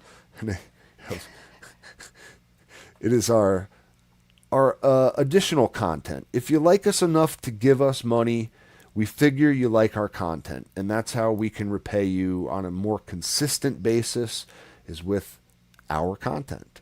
Right. So that's what we're doing. there's even more coming from what I hear too. So Yeah. check out our Patreon, and thank you to those who have signed up. We love y'all. That being said, the show will always be free. Yep. The other stuff is just a little more personal look at Captains and my lives and our grows and other Just things extra. like that. Just Icing extra on stuff. the cake. Yes, that being said, also in the Discord right now, if you are into living soil or living cocoa and you like big beds, there is a small kind of grow along-ish thing going together with Luna, and I'm going to be doing this giant big living soil bed for the first time, so she's going to help me along that, and there's going to be a bunch of us growing together. Nice. So if you're interested, there's no prizes or anything, there's no competition. It is just like a It's a handful of literal growers grow growing together. similar stuff together. So if you're interested in that, come check it out on the Discord. It's under Living Soil Lunacy, so come grow with Right us on. if you'd like to. Right on. Yeah, Jay. There is someone to help with every style. You're right. Like we got, a lot of organic guys, a lot of synthetic guys. We got the aquaponics. We got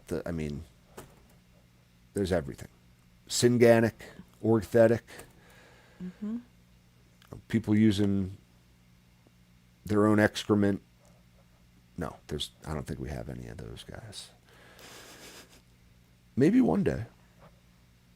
Maybe he grows the dankest stuff of all of us. Who knows?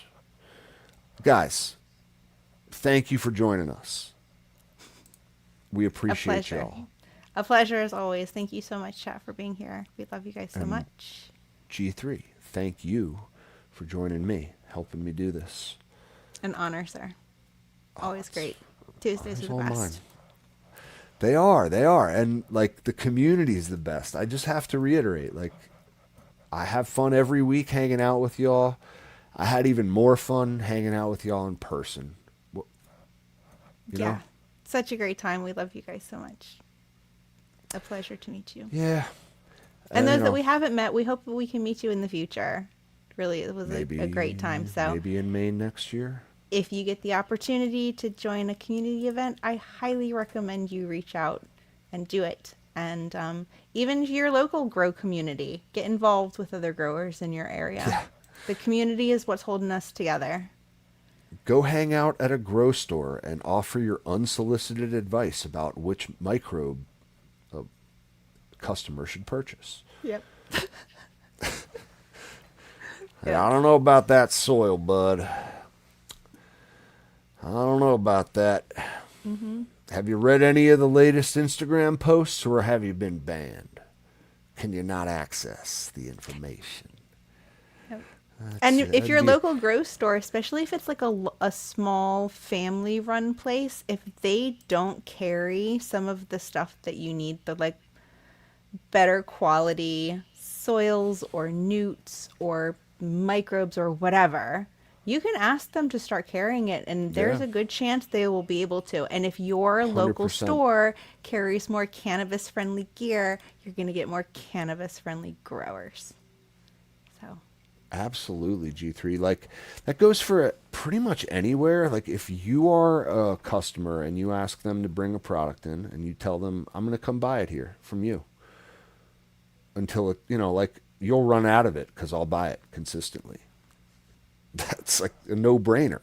Mm-hmm. Like, all they don't want to see is a product like sitting on the shelf collecting dust. But like, yeah, if you got one customer for it that needs it every couple weeks, that's enough incentive.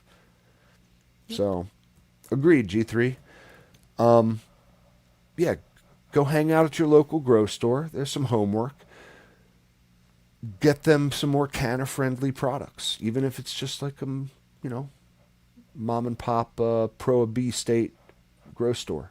Yeah, and there's plenty of stuff that civic, stuff like Recharge and Absolutely. Dynamico and stuff are wonderful for all plants. All plants. That's great. I love it. You're thinking outside the box. So yeah, a little homework. And most importantly, don't get caught. by the Instagram police. These motherfuckers are everywhere. I fucking hate them.